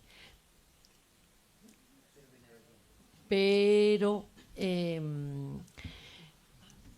con independencia de que hayan o no hayan suscrito los convenios internacionales del mar, los convenios internacionales contra la guerra, pues sí que hay normas, el derecho de Viena, que sí que tienen que ser normas de Jus Cogens, es decir, hay normas concretas de Jus Cogens de obligado cumplimiento con independencia o no de que hayan suscrito los convenios que pueden exigirse y se deben exigir. Pero a ver quién tiene narices de exigírselo a Trump. No sé si te he contestado. Además, hay un problema que es en principio, lo de las guerras y todas estas cosas, quien tiene que autorizarlo en su caso es el Consejo de Seguridad. Y en el Consejo de Seguridad hay derecho de veto. El Consejo de Seguridad está formado por 15 países, pero hay 5 miembros que tienen derecho de veto. Cualquier cosa que se acuerde por mayoría, cualquiera de esos países lo puede vetar. Ese es un problema. Bueno, en esos 5 países que tienen derecho de veto está Estados Unidos precisamente. Me ha dicho Concha que no sabéis lo que es el derecho de Jus Cogens. Sí que lo sabéis, ¿no? Son normas de obligado cumplimiento. Utilizamos que latinajos que a lo mejor la gente no entiende. Que la tradición en el derecho internacional hace que no puedan ser vulnerados. Por eso he dicho que con independencia de que estén o no en los convenios internacionales, son normas que obligan a todos, como el de no agresión, como el del respeto de la soberanía de los pueblos, etcétera. ¿Cómo? Que si Trump, Trump sí que lo sabe, sí, lo sabe, pero es muy malo. Bueno, Lorenzo quería preguntar algo. Bueno, solo puntualizar o matizar una cosa. Una cosa es la independencia de los jueces y del Poder Judicial, pero en este caso de los jueces, y otra cosa es la imparcialidad. En mi opinión, es decir, la independencia está garantizada, nadie a lo mejor presiona a nadie, pero hay muchos jueces que no necesitan presiones. El ejemplo más evidente es el de la manada de Pamplona. Es decir, había un juez que decía que notaba en el vídeo o eso hasta que se divertía la víctima. Entonces, claro, una cosa es eso.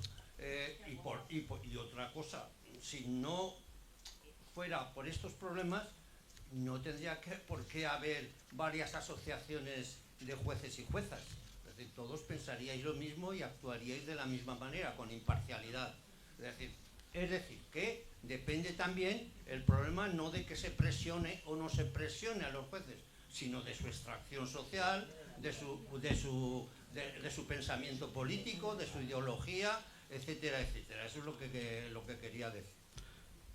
Pues ahora lo has precisado. Evidentemente, los jueces tenemos nuestras ideologías políticas, eso es natural. No nos las borramos cuando aprobamos la posición. Y entonces luego sale lo que sale. Hay unos jueces que son progresistas, otros que son conservadores. Desgraciadamente, bajo mi punto de vista, un 80%, no sé, a lo mejor aventurar porcentajes es un poco aventurado, pero yo creo que un 80% podríamos decir que son muy conservadores. Y del 20% restante, pues hay un poco de todo, pero digamos que está en una línea más marcada desde el punto de vista del progresismo, ¿no? Y de ahí nos viene todo. Y luego lo de la imparcialidad, pues es que eso es también algo subjetivo de cada uno. Yo como un buen juez, o sea, no concibo que alguien que se dedica a esto sea parcial conscientemente o que incline la balanza. Ya, bueno, además aquí tuvisteis a Vicky Rosell hablando de su caso, ¿no? Y por eso me lo comentas.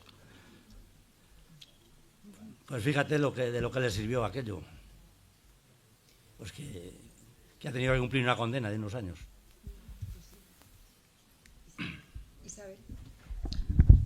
Isabel, ¿se ha levantado alguien más la mano?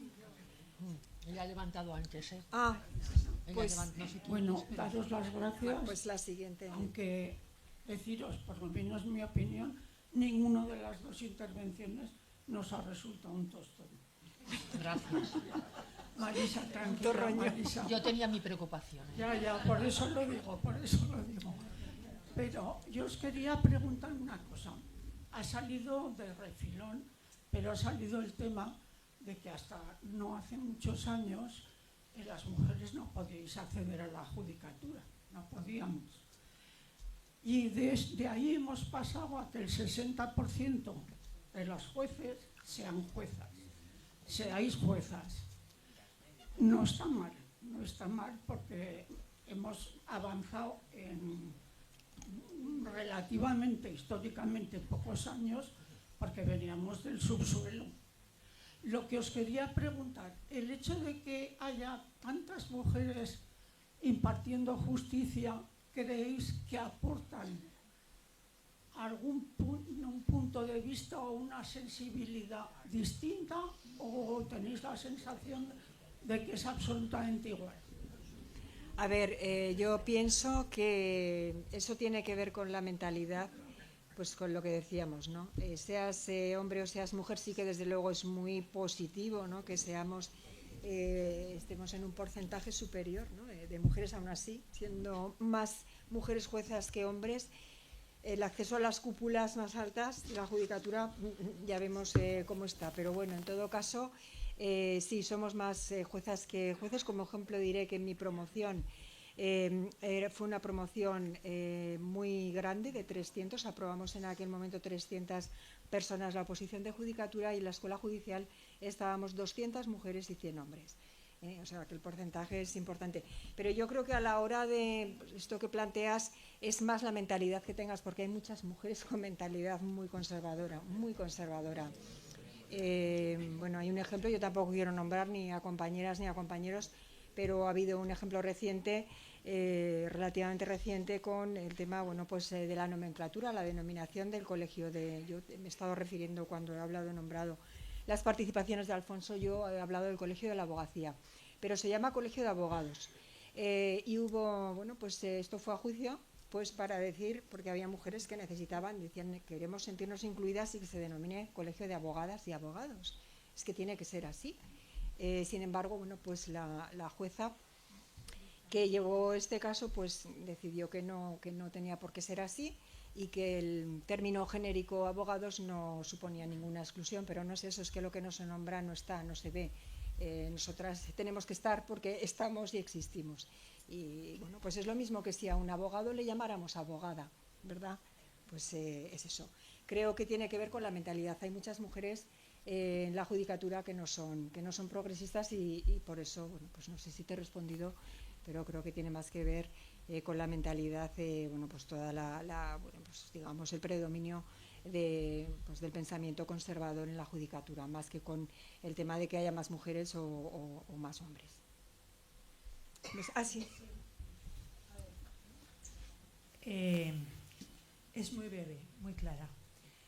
Es que lo he buscado en el Diario de Naciones Unidas, una noticia que a mí en muchas ocasiones me quita el sueño. En noviembre de 2024, la Corte Penal Internacional ordenó el arresto de Benjamín Netanyahu por crímenes de guerra y de lesa humanidad. ¿Por qué no se cumple esta orden? Eso es un mandato, efectivamente es un mandato para todos los países que forman parte de la ONU, en definitiva, vamos, que son muchos, ¿no? O sea, el Tribunal Internacional empieza a actuar contra Israel, contra Netanyahu concretamente, por la denuncia que hace Sudáfrica sobre vulneración de derechos humanos en Gaza, ¿no? Y ahí hay una orden, efectivamente, y si, en teoría, si alguna vez pisa un país extranjero Netanyahu en su país, no lo van a detener, evidentemente. Pero si pisa un país extranjero, la obligación de los estados es detenerlo y ponerlo a disposición del tribunal.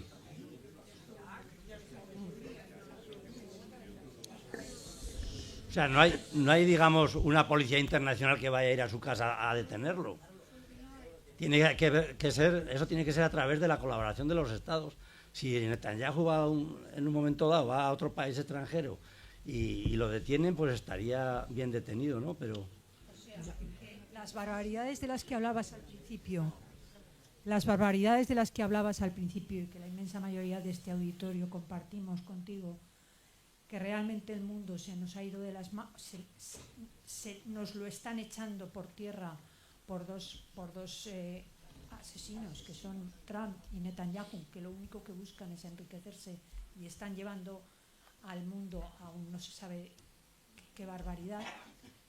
Si realmente se aplicara una ley que nos hemos dado todos y los países democráticos se pusieran de acuerdo en una de las visitas que puede hacer Netanyahu, que ha ido a Estados Unidos a visitar a Trump, y el vuelo ha pasado por territorio y por espacio aéreo de muchos países democráticos que deberían de aplicar esta orden, podrían ordenar que el avión aterrizara y detenerlo, si hubiera voluntad de detenerlo, ¿no? Esa es mi pregunta. Pero ¿cómo coges al pájaro? Claro, yo te entiendo perfectamente, y Israel y Estados Unidos no forman parte del derecho. No abrir un debate, pero lo que ha dicho Adolfo Gurriel no lo habéis contestado. Ay, perdón. Si realmente el derecho internacional se nos ha ido de las manos. Yo creo que no. Yo creo que el derecho internacional continúa. El derecho internacional está formado por los convenios internacionales que no suscribe desde luego ni Israel ni Estados Unidos. Pero sí que hay unas normas como son la prohibición de genocidio, que son normas de Jus Cogens, es decir, que la Corte Penal Internacional le puede hacer someterse a su vamos, puede juzgarlo. ¿Qué es lo que ocurre? Que no va a ir a ningún país que lo vaya a detener, eso está claro. Y volvemos, y si está en el vuelo, ¿cómo van los cazas de Venezuela, los cazas, y se lo cargan? A ver, que esto es... De cualquier forma, esto es difícil. La ponencia era de derechos humanos, que son derechos individuales. O sea, lo otro ya es un poco más amplio lo que hablas tú del Tribunal de la Haya. Aquí tenemos en Europa el Tribunal Europeo de Derechos Humanos, y ha habido muchas condenas de los Estados, y los Estados están obligados a cumplirlas. O sea, cuando no se han respetado los derechos, algún derecho de estos que están en el elenco de la declaración, o de los que están recogidos en la Constitución, pues agotas todas las vías interiores del país, y si no te han respetado un derecho, vas al Tribunal Europeo de Derechos Humanos y te pueden dar la razón. Ha habido condenas por discriminación del Tribunal Europeo de Derechos Humanos, condenas al Estado, que aquí es el Estado, y a veces le han obligado a reformar leyes, y casi siempre tiene que indemnizar al perjudicado por esa vulneración de ese derecho. Quiero decir que a nivel de derechos individuales tenemos aquí el Tribunal Europeo de Derechos Humanos, que se está pronunciando permanentemente. Ahora mismo de España yo creo que hay como cerca de 200 demandas en trámite. Ha habido muchas demandas, por ejemplo, a raíz de lo de los independentistas catalanes, que al final no han salido adelante prácticamente ninguna, porque se ha considerado que, bueno, casi todas iban referidas a lo que hizo el Tribunal Constitucional en su momento, y luego también a la propia detención y el propio proceso de los políticos que estuvieron al frente del independentismo en aquellos momentos, vamos, sobre la detención de estos políticos y tal. No les ha dado la razón, pero quiere decir que hay una vía de tutela aquí en un tribunal internacional para los derechos individuales, que es de lo que estamos hablando, que son los derechos humanos a los que nos hemos referido, por lo menos algunos de ellos. Y bueno, es el mecanismo, y funciona el mecanismo. Hemos hablado porque de los los Estados tienen obligación de respetar las sentencias del Tribunal Europeo de Derechos Humanos. O sea, que son ejecutivas. Lo del Tribunal de la Haya, pues es ejecutiva, pero de esas maneras, porque cuando a Netanyahu lo detengan estará bien detenido, pero es que es complicado poder detenerlo. Tiene que haber voluntad del país, también luego depende de las relaciones diplomáticas de los estados y tal. Si va a Estados Unidos como ha ido, no lo van a detener. De hecho es amigo, o no sé si es el jefe de Trump, pero vamos, ahí no esperemos, no pidamos peras al lomo. O sea, el derecho internacional funciona como funciona. Pero en cuanto a los derechos humanos que estamos tratando aquí, si hay una vulneración de un derecho al individuo, tiene posibilidad de ir al propio Tribunal Europeo a que le den la razón. Y si se la dan, condenarán al Estado y habrá consecuencias ejecutivas para que ese Estado cumpla la sentencia. No sé si me explico. Sí. Allí al fondo. Otro que va a preguntar, que es muy gracioso, que es profesor de universidad, fue compañero mío, sí. Bien, gracias, felicitaros por las intervenciones. Al hilo de lo que estaba comentando Alfonso, ¿por qué no desarrolláis un poquito más para que se entienda la protección multinivel de los derechos fundamentales? Multinivel. La protección multinivel de los derechos fundamentales. No la solamente, protección multinivel. Es decir, te estás refiriendo al nacional. Tanto a lo que es en el ordenamiento jurídico español en los distintos niveles, como en Unión Europea, Tribunal de Luxemburgo, como obviamente Estrasburgo. Bueno, no sé, contesta. En fin, a nivel interno son los tribunales nacionales los que tenemos que proteger y tutelar esos derechos, y lo estamos haciendo constantemente. El derecho a la presunción de inocencia, que yo es el día a día de mi trabajo, el respetar la presunción de inocencia. Y cuando hago un juicio, si veo que no hay pruebas suficientes para condenar, pues tengo que absolver. Cuando tengo dudas también. O sea, el tema de la igualdad, sobre todo en el ámbito laboral, pues se está ventilando cada día. O sea, sobre todo por tratos discriminatorios y tal, se tienen que pronunciar, y si hay que hacer un pronunciamiento que declara que se ha producido una discriminación por razón de sexo en el ámbito laboral, pues así lo dirá el tribunal ordinario de aquí, interno. Si por lo que sea se agotan todas las vías, incluidas las del recurso de amparo ante el Tribunal Constitucional, y siguen sin darte la razón, tú puedes ir al Tribunal Europeo de Derechos Humanos. Lo que se exige en los principios de este Tribunal Europeo es que hayas agotado las vías internas de defensa de tu derecho. Y las defensas internas son los tribunales ordinarios y el Tribunal Constitucional. O sea, primero los tribunales ordinarios en los procedimientos ordinarios y luego el Tribunal Constitucional cuando hay recurso de amparo porque consideras que ese tribunal ordinario ha vulnerado tu derecho individual, ¿no? Si a pesar de todo todas estas vías internas fallan, se acude al Tribunal Europeo. A ver, yo no me alegro de que me hagas esa pregunta. No, porque sé que eres profesor universitario, es muy bueno, muy técnico, y la explicación que yo te pueda dar me parece que no te va a satisfacer. Pero un poco, explicarlo es el primer nivel. ¿Eso es lo que quieres que yo lo explique un poco?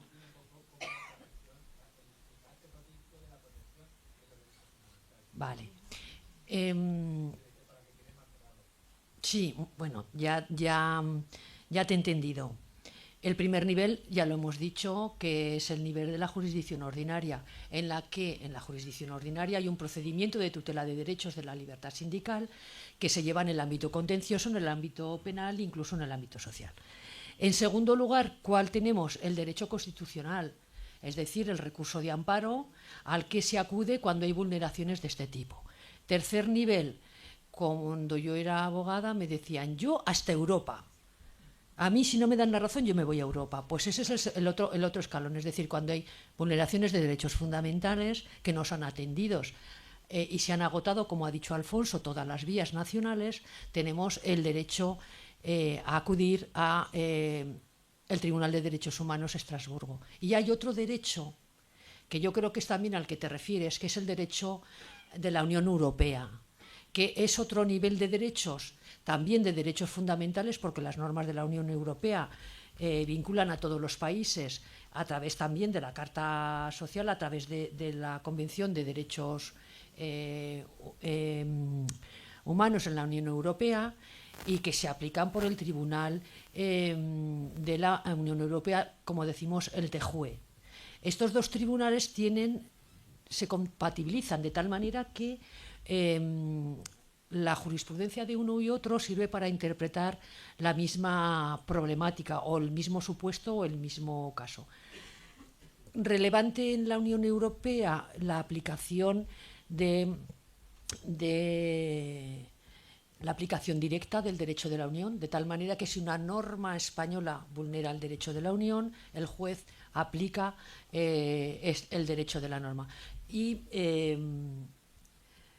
la prioridad aplicativa, pues, y luego la posibilidad de que los jueces preguntemos a la Unión Europea, en un caso concreto, si la normativa española vulnera la normativa comunitaria, de tal manera que la normativa comunitaria, que el tribunal nos dice cómo tenemos que resolver. A ver, no cómo tenemos que resolver, pero sí, en definitiva, que si vulnera o no vulnera, o la interpretación que se hace vulnera o no las normas de la Unión Europea. Por tanto, una instancia supranacional, una instancia internacional o una instancia nacional con las garantías en los procedimientos ordinarios y con la tutela del Tribunal Constitucional. Espero haber satisfecho tu pregunta. ¿O quieres algo más? No, igual los que no seáis juristas, igual os leéis un poco.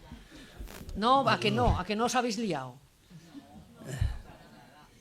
Es que el Tribunal de Justicia de la Unión Europea es una institución judicial de la Unión Europea y el Tribunal Europeo de Derechos Humanos es una institución del Consejo de Europa, que es distinto.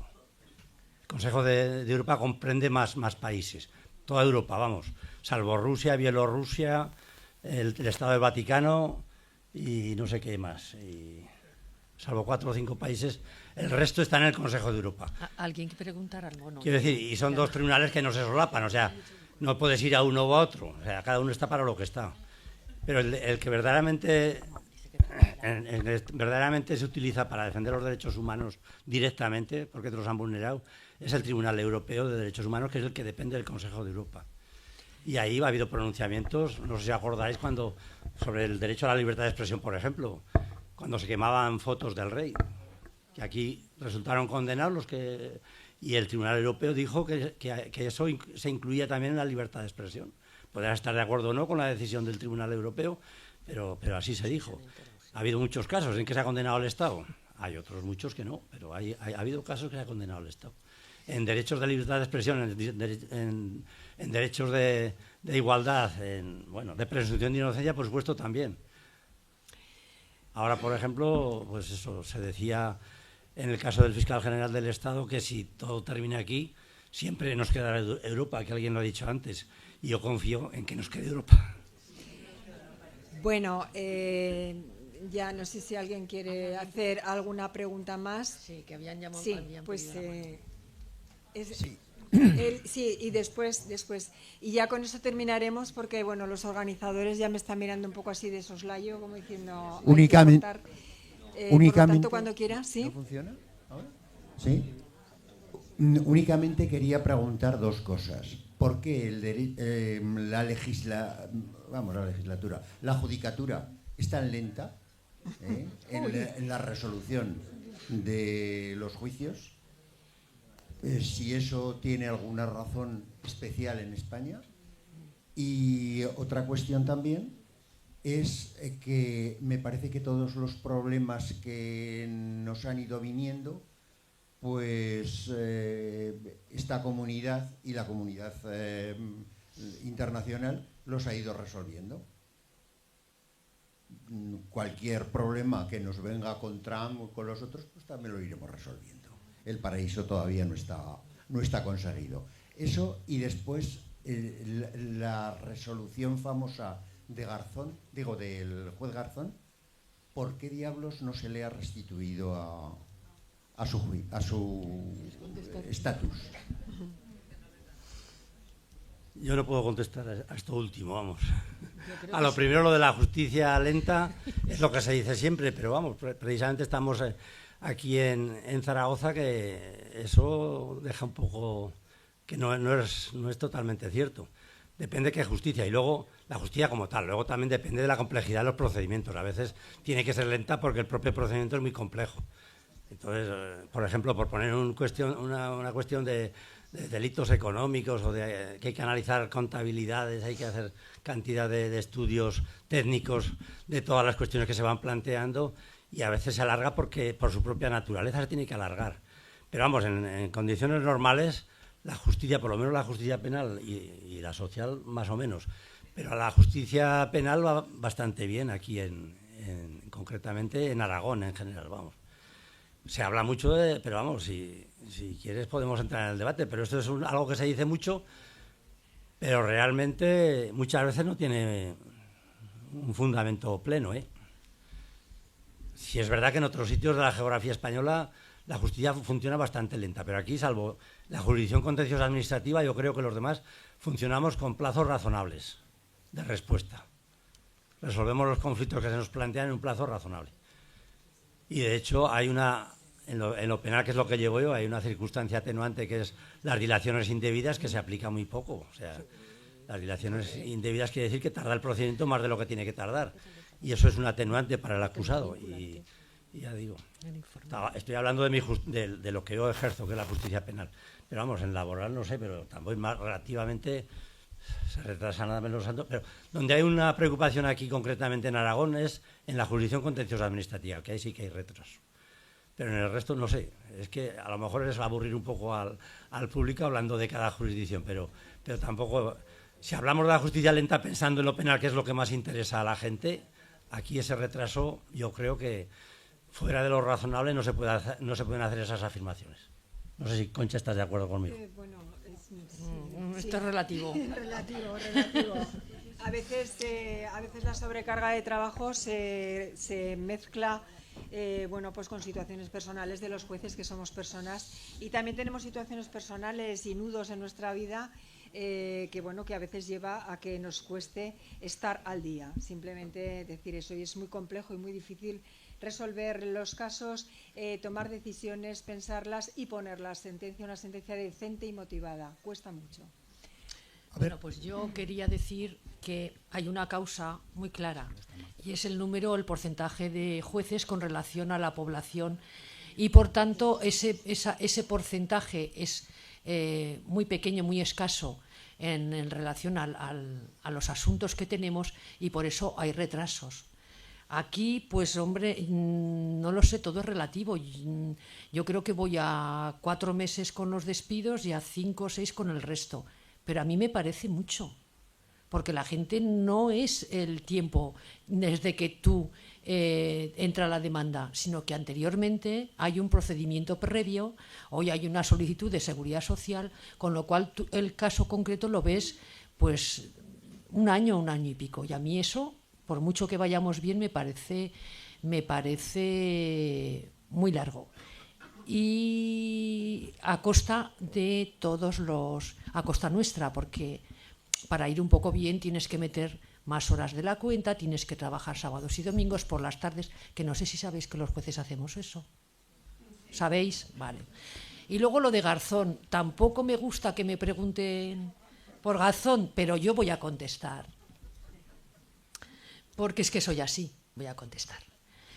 La resolución de la que usted habla, por la que tú hablas, con relación a Garzón, que entendió que el procedimiento no había sido limpio, por así decirlo, no voy a decir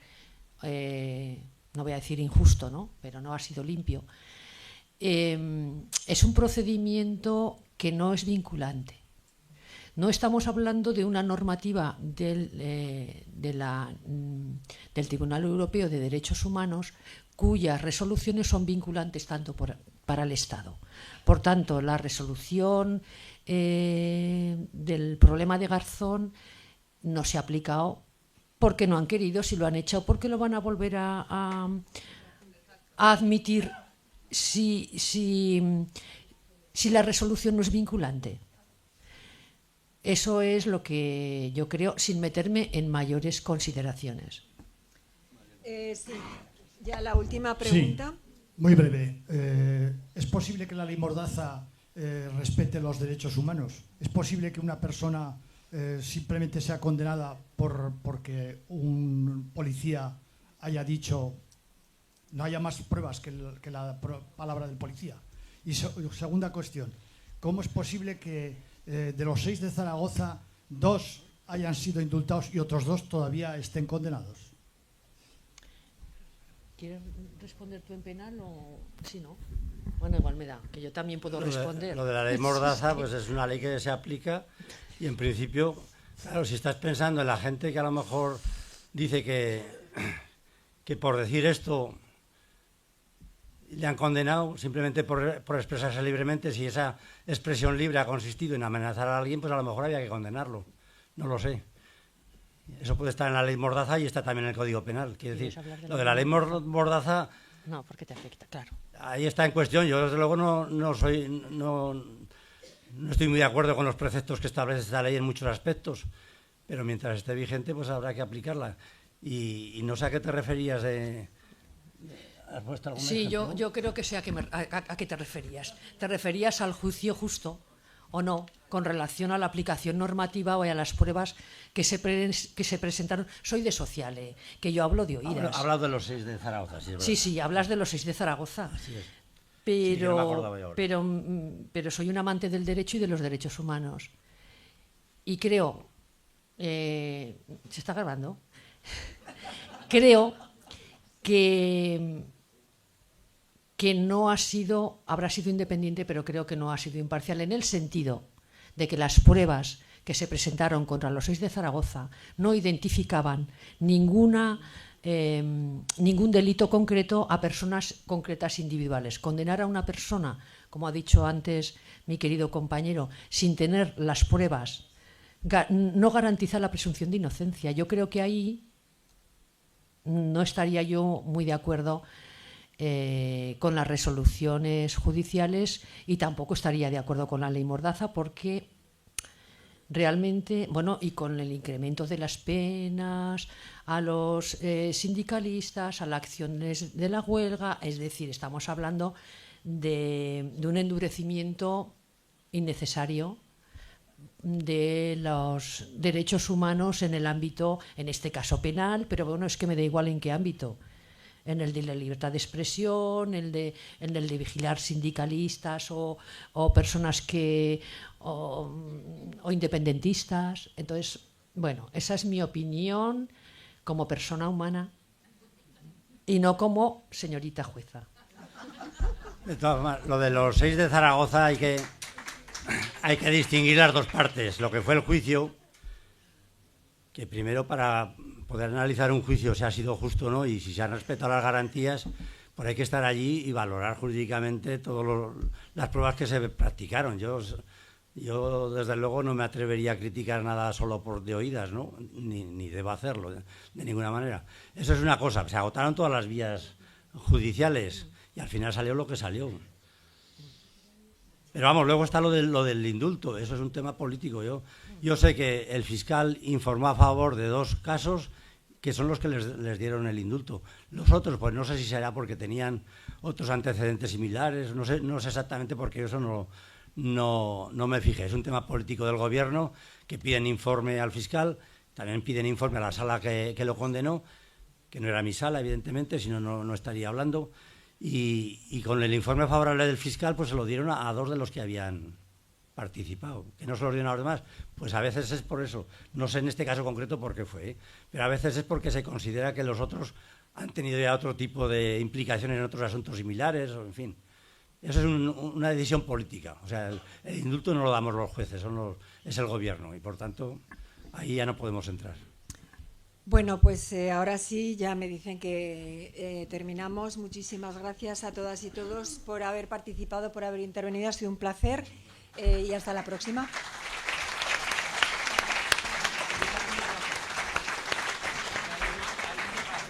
Hay un agape. Sí, que me dicen que hay un agape, un picoteo en la sala de al lado. Dejamos aquí el abrigo, ¿no?